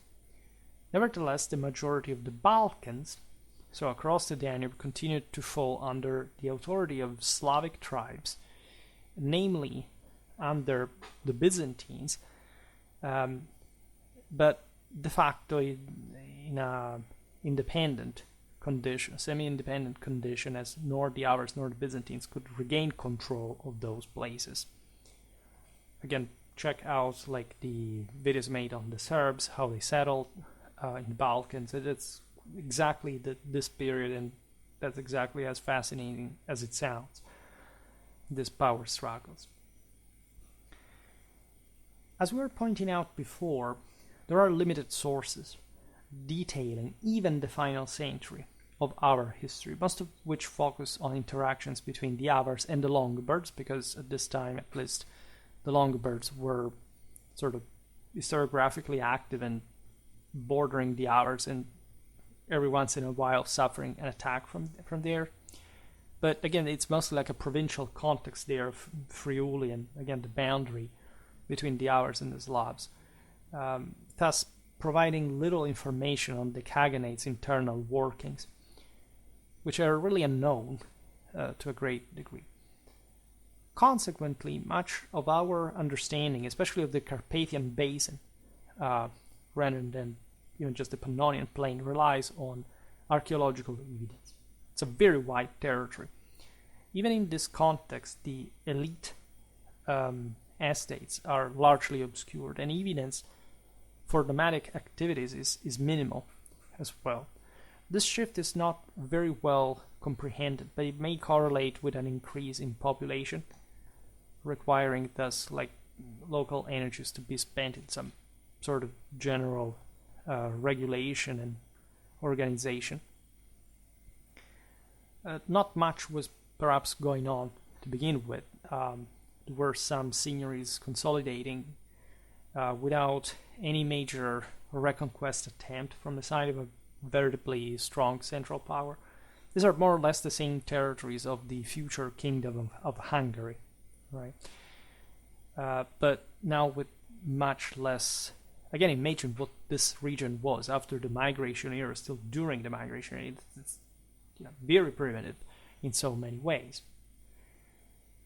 A new kind of ceramics called Devinska Nova Ves, pottery called after the locality, appeared at the close of the 7th century in the region between the Middle Danube and the Carpathians. So this is basically Avaro-Slavic, and these pottery pieces bore familiarities to the handmade ceramics of earlier times as well, though well-thrown artifacts were also uncovered at sites, in fact, specifically in Devinska Nova Ves, really having this sort of more distinctive characteristics. Extensive burial sites identified at locations like Oliar and Nove Zamki in Slovakia, as well as other areas in Hungary and Serbia, dating from around the 90s onwards, suggest the settlement patterns in the Carpathian Basin became more stable, especially during the late Avar period. If anything, Avaria was being now more interconnected with European trade. There is a general revival of European economy in the 8th century, and at least like the Danubian riverway was quite trafficked still, that the Avars would control most of it, and so they sort of gentrified. They became a bit more peaceful in general policies, and they could start like trying to accumulate resources mostly through this less violent, sort of gradually less remunerative fashion, which is also the reason why the system doesn't seem to be very strong again. But they had overspent themselves. They had, as we've seen, also been abandoned by some elements of the same enterprise, and in the absence of a state, in the absence of a pre-existing sort of national compactness, it was no way. Like, these were still sort of foreigners in many ways, and not very, again, compromising ones. So there wasn't much of a great civilizational potential. If we look at this archaeological, like artistic artifacts, the prevalent motives of the era are griffins and tendrils, especially in belts and various warrior-associated artifacts that are naturally the easier to find, given the obvious power of the aristocracies and the way that they would leave more traces and more quality items to begin with. This may also indicate as a style longing for a nomadic past, or point to the arrival of a new group of nomads, also, which was continuing to happen from the Pontic steppes at the close of the 7th century. In any case, these cultures would have been relatively similar to one another. The others hadn't changed that much in the meanwhile. Historians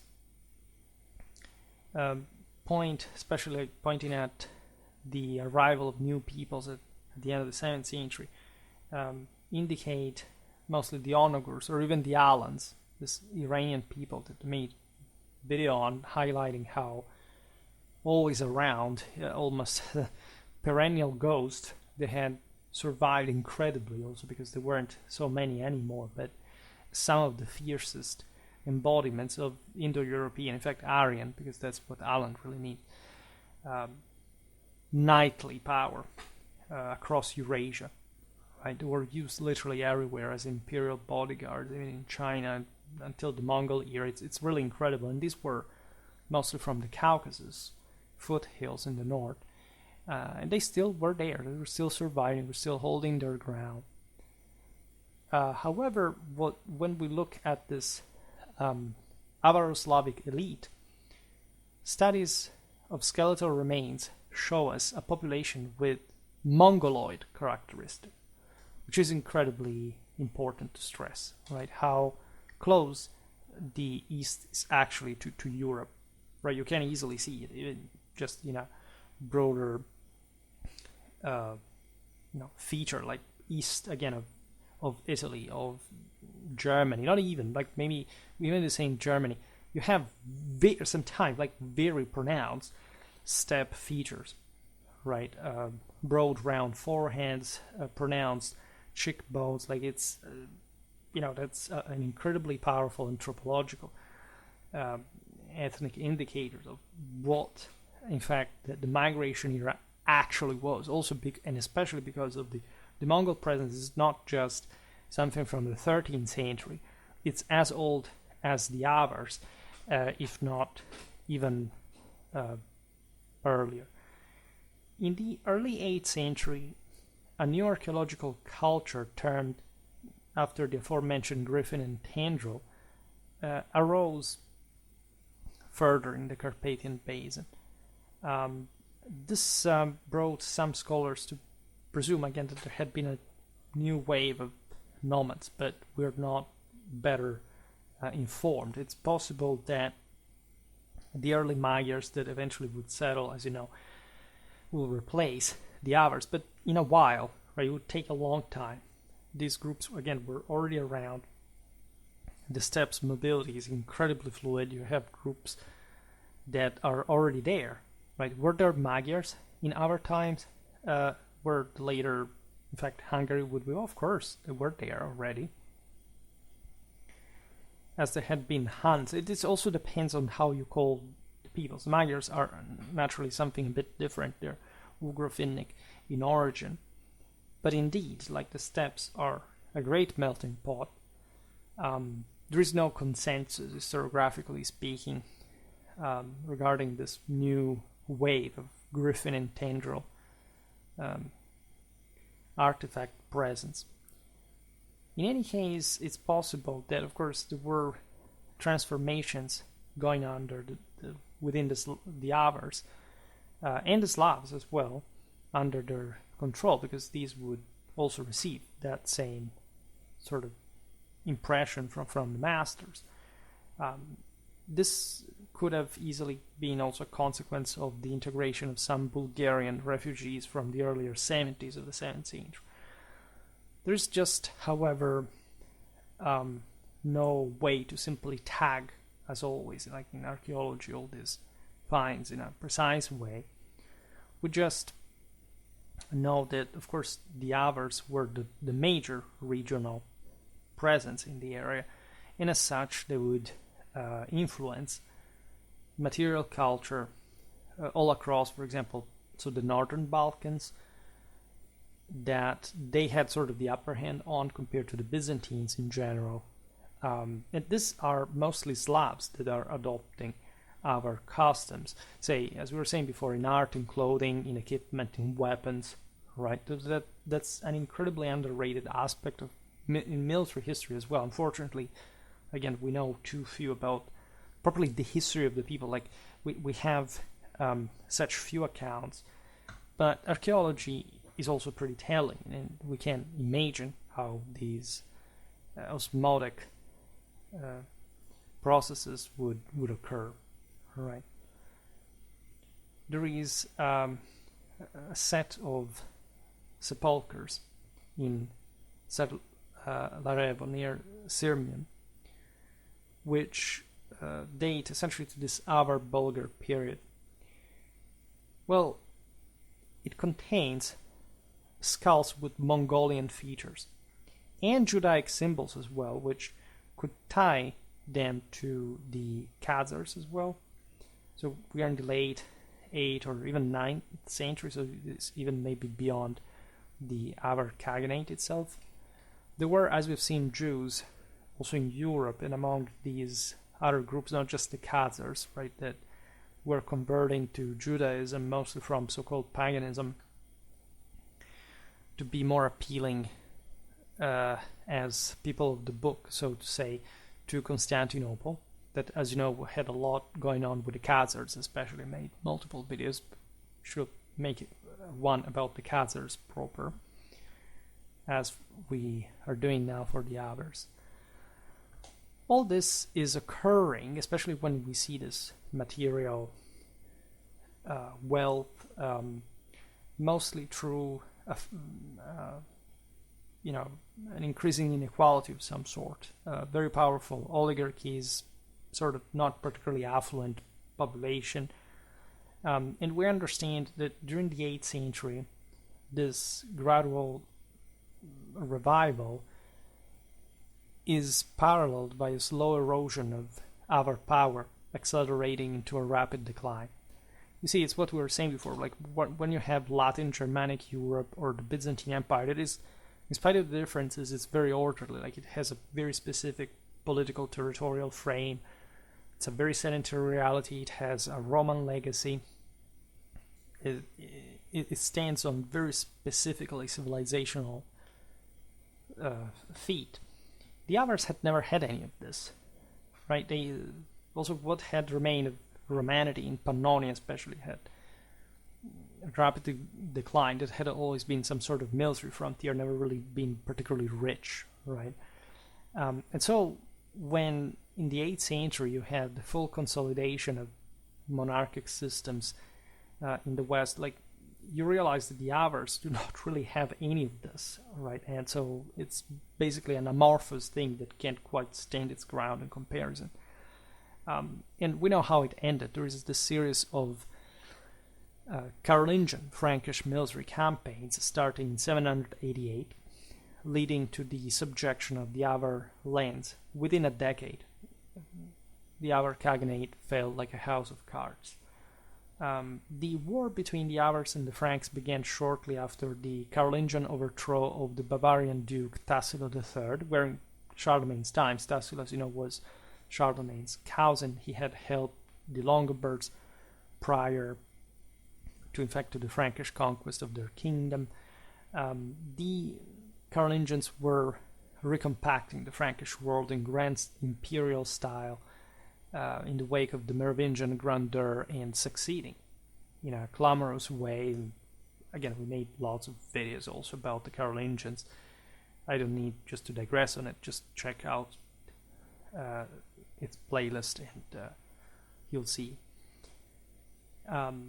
So Bavaria is a key land here because in 788 it witnessed the reaffirmation of direct Frankish control.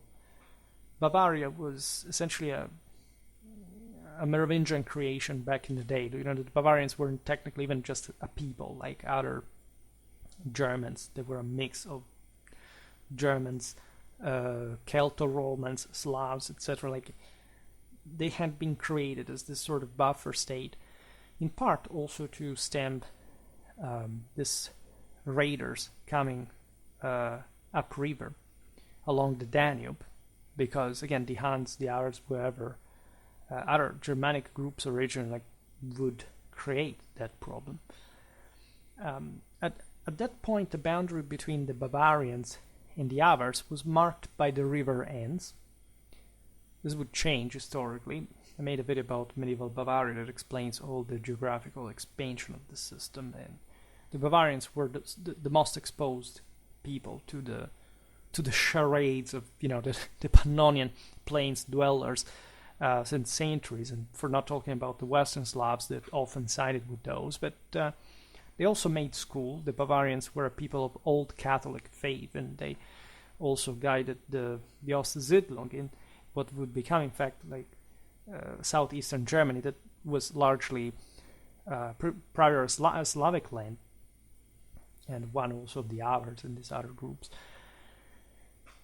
That in fact has this capacity of dealing even with this open steppe. There are interesting dynamics now we will read. An early Avar incursion into Bavaria had been successfully turned back, prompting Franco-Bavarian forces to retaliate by invading Avar territories along the Danube, east of the Enns border. The two factions met near the river Ibs, the Ibsfeld, where the Avars faced defeat in 788. I made a video in which I explained like the genesis of what we understand conceptually as the Carolingian cavalry that deals also with the contact between the Franks and the steppe peoples. The Avars, importantly enough, talked about, I made another video about the stirrup that does talk about this a lot, because the Avars, technically, we didn't talk about it today, but they are the people that is generally credited with having made sort of an early use of the metal stirrup that would have in parallel eventually developed, like in the Frankish world, to also actually increase in importance. And this not much due to contact between peoples, but mostly the needs of these increasingly heavy knights that the Avars too had with quite brilliant ways. And if you look at Avar panoplies, especially the early year, like they were something to behold, right, really. And we discussed this in the Eurasian Steppe Warfare series from the Avars chapter, but this equestrian technicality, also Zoe techniques in general, like they were all shared in this sort of crossroad of Europe, of different regions. You understand, it's most like a hinge, right? From one side you have the steppe, from one side you have the Slavic world, from one side you have the Byzantines, from one side you have the Longobards, from one side you have the Franks at large. The Avars really are in the center of this. So when you look at the battle of the Ipsfield and the general moral and technical superiority of the Westerners over the Avars, you realize how the latter's authority in the region began to wane for good. In 790, the Avars attempted to negotiate a peace treaty with Charlemagne, but these discussions ultimately broke down. A Frankish campaign against the Avars began in 791, resulting in the decisive victory for the Carolingian forces. Right, and this is also a masterpiece in the Carolingian art of war, really showing how much of an organizer and a logistician Charlemagne was. Like, this is second just to the double crossing of the Alps into Italy back at the conquest of the Longobard kingdom. Like, but you know, the Frankish flotilla on the Danube, all the preparations, the logistics to reach as far as Avaria with Carolingian armies, yet another massive feat. You have this considerable Frankish army commanded by Charlemagne against such an energetic and talented ruler and organizer, advancing into Avar territory from Bavaria, crossing the Enns and moving along the Danube in two separate columns, which also facilitated a great deal the logistics of it, but you needed to have very strong intelligence and unit command right at the time. It's really impressive. It tells you again what a hell of a military machine the Franks had. In fact, they faced no opposition. That's how successful in punching, like, because you have to imagine that the entire Avar sort of political and strategical picture here having sort of diluted historically. They thought, who can even launch an offensive so far away? Well, the Franks now can. So much so that they faced no opposition. They quickly reached the Vienna woods near the Pannonian plain. Since the Avars retreated before the advancing Carolingian forces, no significant battles took place. Right, and imagine even just in the sort of the fantasies and excitement of the Carolingian palatines that heard all the time of the Nibelungen Lied, of the clash of the Burgundians with Attila at Vienna, and all this story, like what it meant to go there, was just reenacting literally such great cycle in the history of bloodshed and holy war. If anything, that was an issue that further crippled any possibility of Avar resistance. That is, a disease outbreak severely reducing the Avar horse. Right, this was a problem for the Franks as well, but for the Avars it was, in this sense, even more of a problem. So this was also a period of chaos, because as the Avars evaporated, there technically was this enormous to say the least, swath of European territory that was emptied by any sort of major political authority. Basically, the First Bulgarian Empire and the Carolingians now could link up in the Pannonian Basin. There were even clashes between the Frankish knights and the Bulgar horsemen. By the way, never make the childish mistake of considering yourself more intelligent or capable than a Bulgar horseman. Just think of what it means to dominate these spaces in, say, the late 8th century, and what kind of capacity it takes in general. But none of these powers can fully fill the gap, and sort of eventually the Magyars will think about it, but a bit later. In fact, when the Avars were no more, at least as a political reality. During this period of chaos, predictably, tribal conflicts emerged, highlighting the vulnerabilities of the former Khaganate. The Franks received assistance from the Slavs, who started to establish their own political entities in regions formerly controlled by the Avars. I made a video about the Pannonian Slavs, if you're interested. It explains a bit of that, too. Pepin of Italy, Charlemagne's son, succeeded in capturing a large fortified stronghold known as the Ring, which held considerable riches from previous Avar campaigns, further fueling the campaign against the same Avars. We do not know exactly where it was located, nor by historical accounts or archaeological evidence, unfortunately. Imagine just, I don't know, the Viking ring forts, except like this is a bit more of a step, thing, both by size and sort of general intents. By 796, Avar chieftains had already surrendered and showed an openness to adopting Christianity, even, because that was the ultimate point there. There were so many opportunities opening for the Byzantines, again, in the area, that must not be underestimated. There would be ferocious competitions between Rome and Constantinople there. In any case, Pannonia had been fully conquered. The Annales Regni Francorum records that the Avars began submitting to the Franks the same year of the conquest. The song De Pippini Regis Victoria Avarica, which celebrates Pepin of Italy's victory over the Avars in 796, is a beautiful war song, like, again, championing the deeds of the Charlemagne's offspring, that sort of nobility. So remember, these are the guys that are now about to restore the, even in name, the Roman Empire in the West. So they are people of intense, holy, military, existential purpose, and there is something about this Carolingian power that we have to come back on from a strictly military point of view, because it's really fantastic. Many Avars were baptized and integrated to this broader Carolingian reality.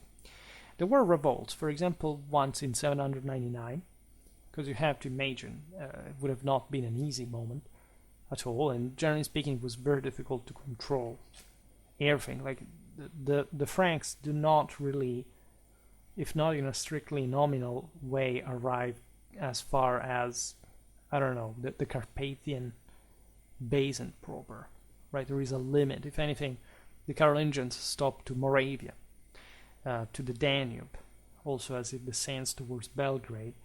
You have Pannonia, but it's very westward. Like you have Croatia, basically, then Serbia in the southeast, that immediately sort of pertains more to not just the Byzantines, but also the Bulgarians.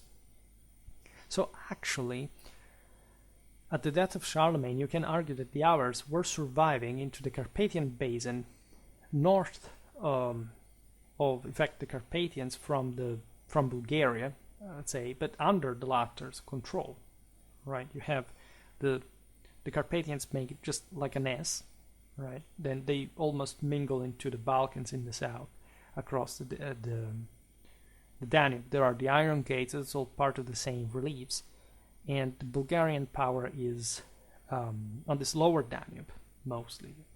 They control Belgrade as well, but which is before the Iron Gates, have to go downstream. But most of Bulgarian power is from the Danube, from the Black Sea side, right? And north of that, say in Transylvania, that's basically it. You would have a lot of Avar autonomy surviving, not again as anything meaningful anymore. Again, these are not even the best lands. Those have been seized by the Franks. They are now in the west, in the broader Latin Germanic system, aside from when the Magyars will arrive. And so you have also the need of, for example, the Bulgarians to secure the situation further in the north. In 804, in fact, the Bulgarians invade the southeastern Avar territories located in Transylvania, and even parts of southeastern Pannonia, leading many Avars to become subjects of the Bulgarian Empire, which is very ironic considering that the Bulgars had been used by the Avars as subjects as well, and they somehow owed their ancestral lands at some point to an exodus from the same Avar Khaganate. Khagan Theodorus, who had converted to Christianity, died in 805 after seeking Charlemagne's assistance, because he had fled, like saying, look, these guys are bullying me, but technically there was nothing about that the Carolingians could do about Transylvania, realistically.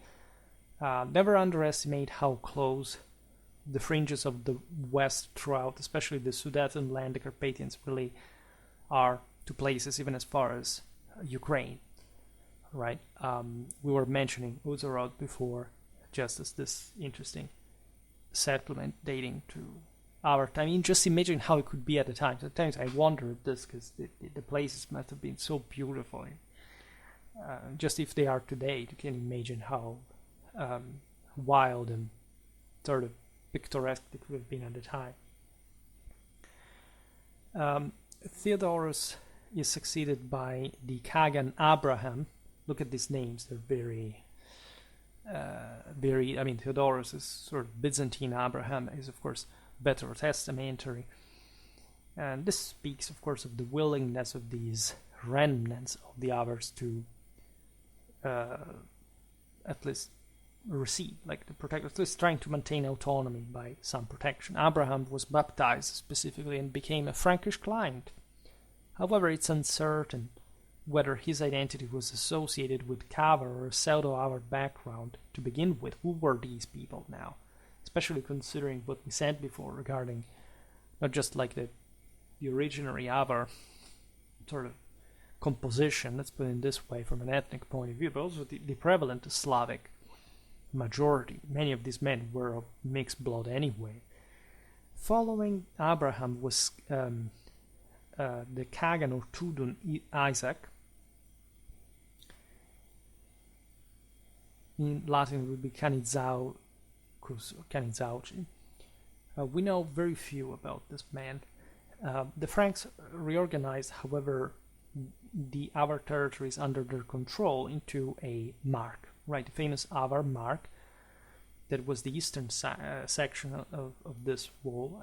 It was also known as the Mark of Pannonia. This was later granted to the Slavic prince Pribina. I made a video about, in fact, again, the Pannonian Slavs, about the Great Moravia, also about the Principality of Nitra recently. So those are all places that the Germans would historically toy with, regardless of this, again, other waves of peoples like the Magyars. Would be always an hotly contested frontier. I made a video about Austrian warfare between, in fact, the 8th and the 13th century to explain essentially how this essentially Bavarian princes always were on the front with this of the, in fact, frontier area that literally opens. There are beautiful places, by the way, if you visit. Austria, basically, Lower Austria is already there.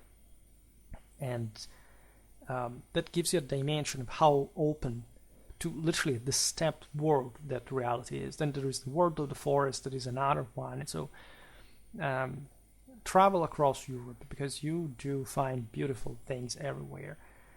As you understand here, the remnants of Avar power were significantly diminished, especially when the Bulgars expanded their territory into central and eastern regions of traditional Avar lands. We are around 829. The Bulgarians could never, however, control much north of the Carpathians, I mean their own side of the Carpathians, into the basin, to the relative basin, or not much west of Belgrade, right? But of course their influence, their hegemony, the fact that they were the closest, stronger power there, like was felt. The Avar presence in Pannonia still remained until the Magyars arrived. By that point, however, the term Avar had simply been bestowed upon a population that had lost certain broader awareness of that older political, let's say, impersonation. Like they were searching for something else. Especially the Slavs had largely profited from this. This was the time of the Great Moravia. This was essentially the time in which the Western and the Southern Slavs were united, where there was at least no boundary between them before the Magyars arrived. Right after these arrived, however, such a thing like an Avar identity or institution could not really be claimed, even, right? Especially institutions were, not to be found. Mostly the Slavs again had taken over with the death of these this traditional establishment, like the same on their own. Regino still referred to the Avars in his writings as late as 889, that is to say at the end of the Carolingian Empire, or the year after the death of Charles the Fat, which is fascinating. And of course, we do have archaeological evidence of this in Transdanubia, so the part essentially west of the Danube, so the one closer to the one within the Carolingian Empire, indicates an Avar population still during the late 9th century. This is true also for, of course, that, as we've seen, if that was the case for Transdanubia, you can imagine further east into the Carpathian Basin how not necessarily stronger the Avar identity was, because it's likely that that was sort of, having been the center of power, it would have sort of connected more with the, but it was also the more inhabited by the Slavs, right? And so it's more likely actually that even though there was probably less allegiance by the Transylvania Avars to the same Khaganate back in the day, it's probably there, or at least in some of the more steppes areas as well, outside of Transylvania, that sort of Avar lifestyle would have remained. Less important areas by that point, but once where the sense of steppes lordship was sort of more brutally enforced compared to now the more civilized Carolingian world, if you want to make this work of refinement. But any other sort of datum about the Avar, say this late Avar presence on the Great Hungarian plain is difficult, to say the least. We can't think of single aristocrats being there, having the lordship, but not being tied to that old regime anymore. We can't think of some broader depopulation of the Avar Khaganate, also for strictly violent reasons, not just the Frankish conquest, but again a bit of a Slavic uprising of some sort, like probably a collapse of the system that had held all this. And would be very interesting, in fact, to see how much of those refugees asking for help by Charlemagne, like in the east, in Transylvania, were actually the product of the same Carolingian displacement before, when the Bulgarians were now coming to harass them, right? We have some Byzantine documents, such as the Notitia Episcopatum, in Nailus Dox Patris, Additio Patriarchorum Tronorum, Petrus Alexandrinus Chronic, and the Notitia Patriarchatum. So there are mostly ecclesiastical sources, but not only, describing the Avars of the 9th century as a Christian community in which the Byzantines would have been legitimately interested, by the way, considering especially now that the Bulgarians were a pawn of the Byzantines, or at least they were the same medium through which the Christianization of further northern lands would have passed, right? These are the times again of Cyrillus, Methodius, etc. So the Avars were important, were broken, but they were still there to consider as an ethnic group. We think of a great Slavization by this point anyway.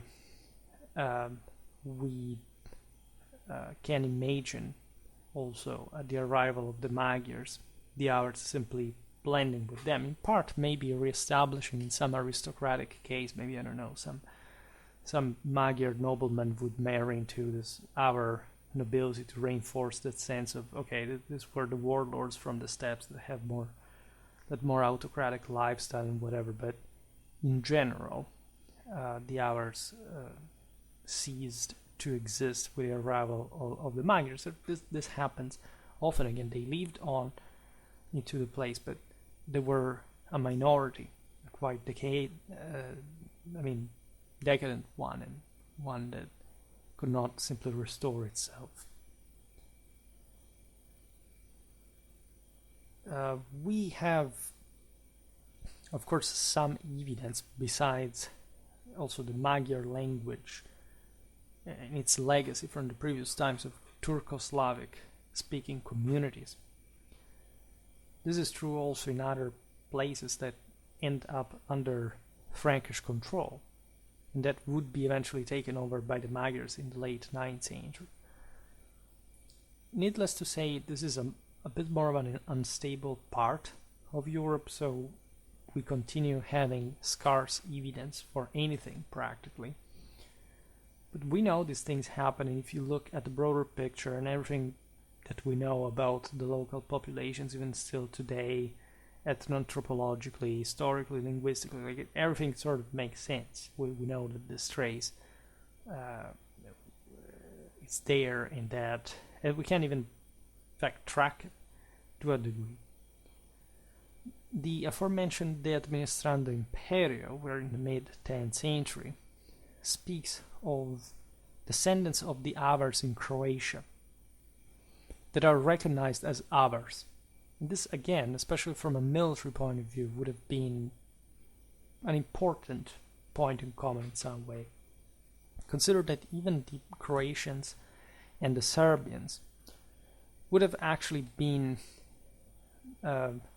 shepherded across Europe by some elites that may have been of similar origin, meaning that especially the Iranian component, we've seen it in the ethnogenesis of the Serbs, for example, was probably of the same steppish nature and role with these people, with the Slavs, to establish a lordship, to rule over these, lesser elements.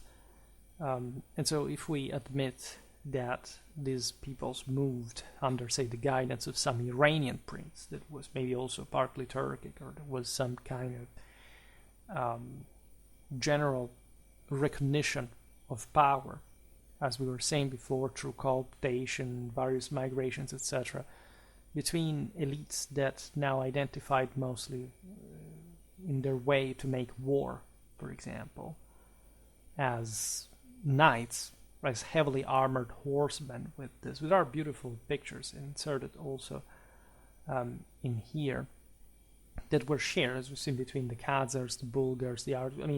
it's likely that the Croats, the Serbs, had, considering their location historically and other information that we have on them, would have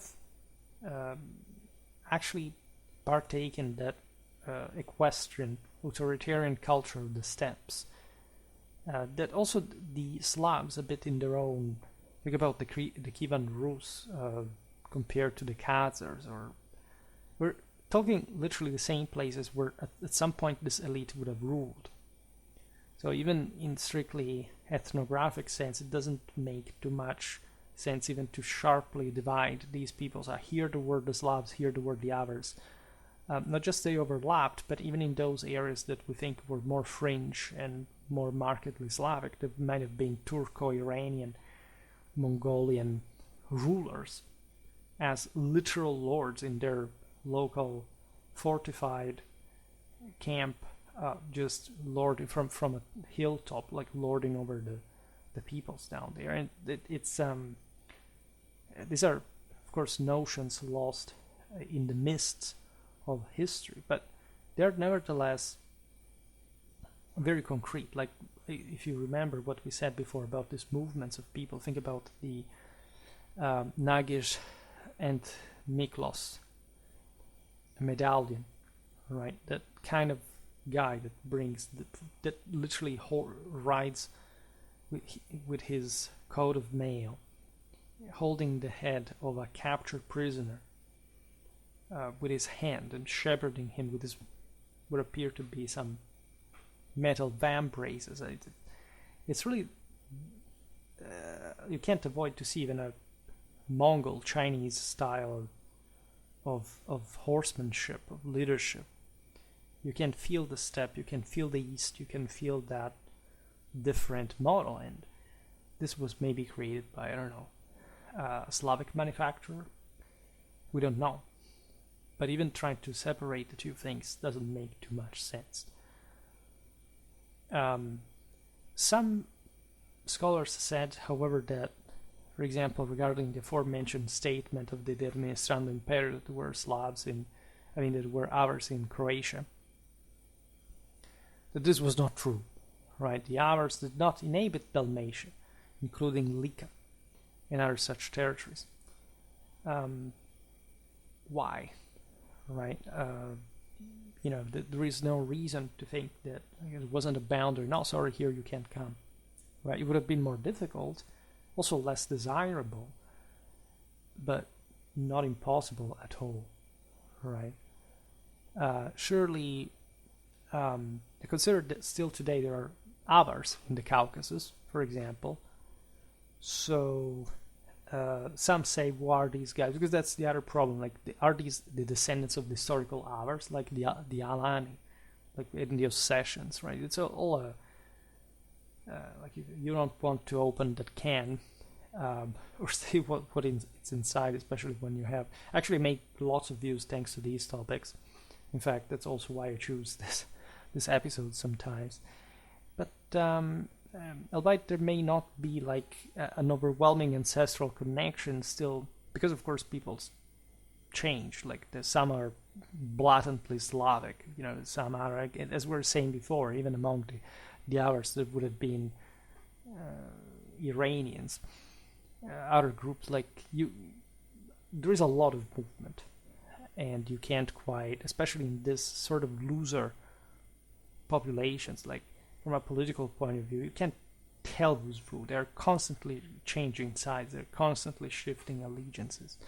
So, but I think it's very important to have talked about the Avars, to have introduced them today, because it always feels like there is more.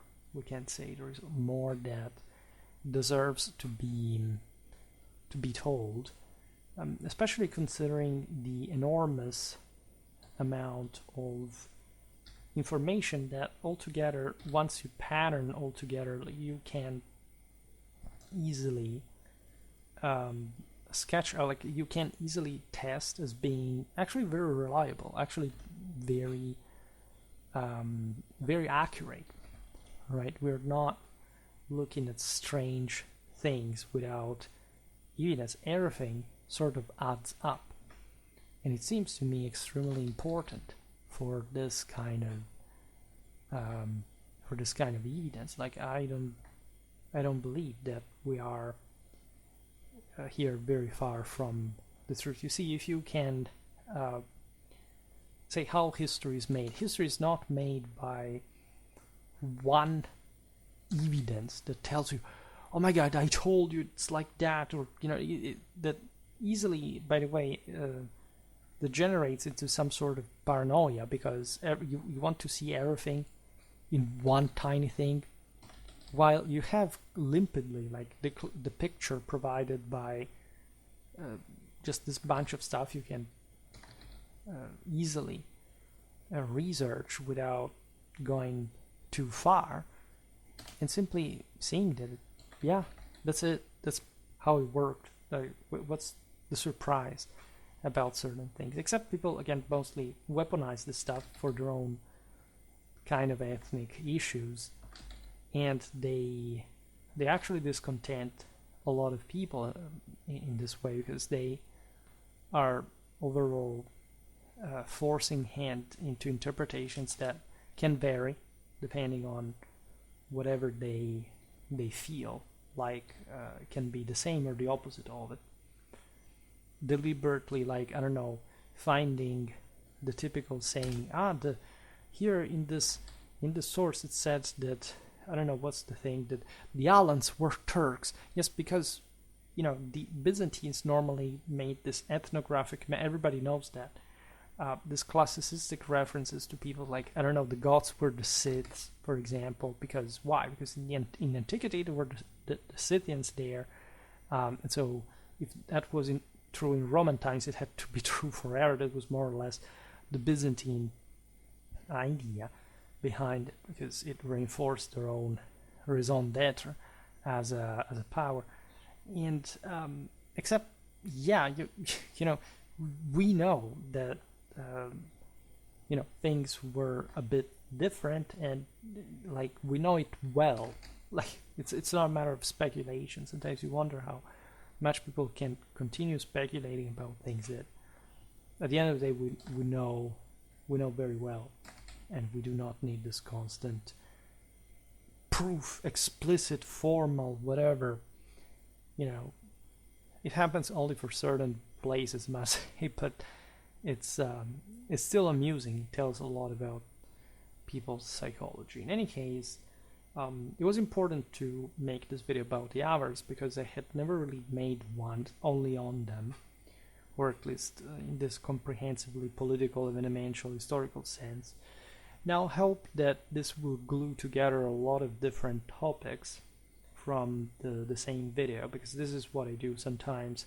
I understand that there are some voids, some gaps to fill, because we haven't talked too much about these people or another, especially for the migration era, when you have this is not the case, but you have also smaller groups, right? And it's not before you hear the story of these groups that you fully understand why they are important and how they are important, and fully how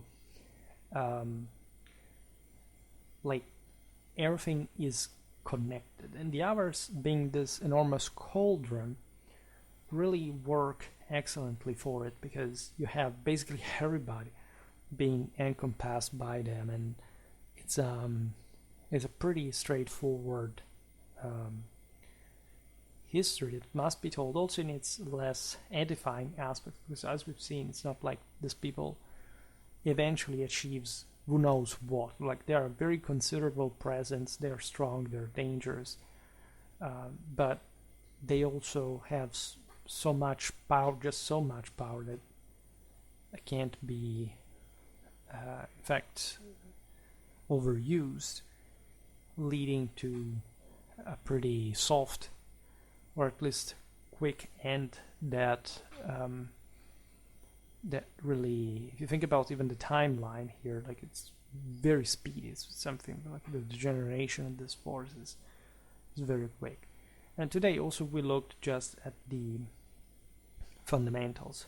We didn't look at all the various details, various clashes. That's why we have the other the other videos where we cover all, say, the unit types, etc., because those help as well to glue things together. And I'm particularly proud of the fact that in the last years we managed to cover a lot of steppes, history, and warfare, because normally, again, this part, like this dimension, is not really as adequately covered or understood here.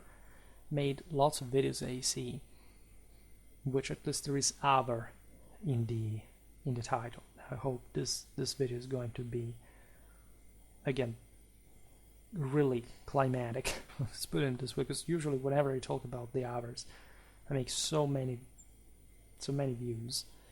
There is a general idea I was thinking about now, about the necessity of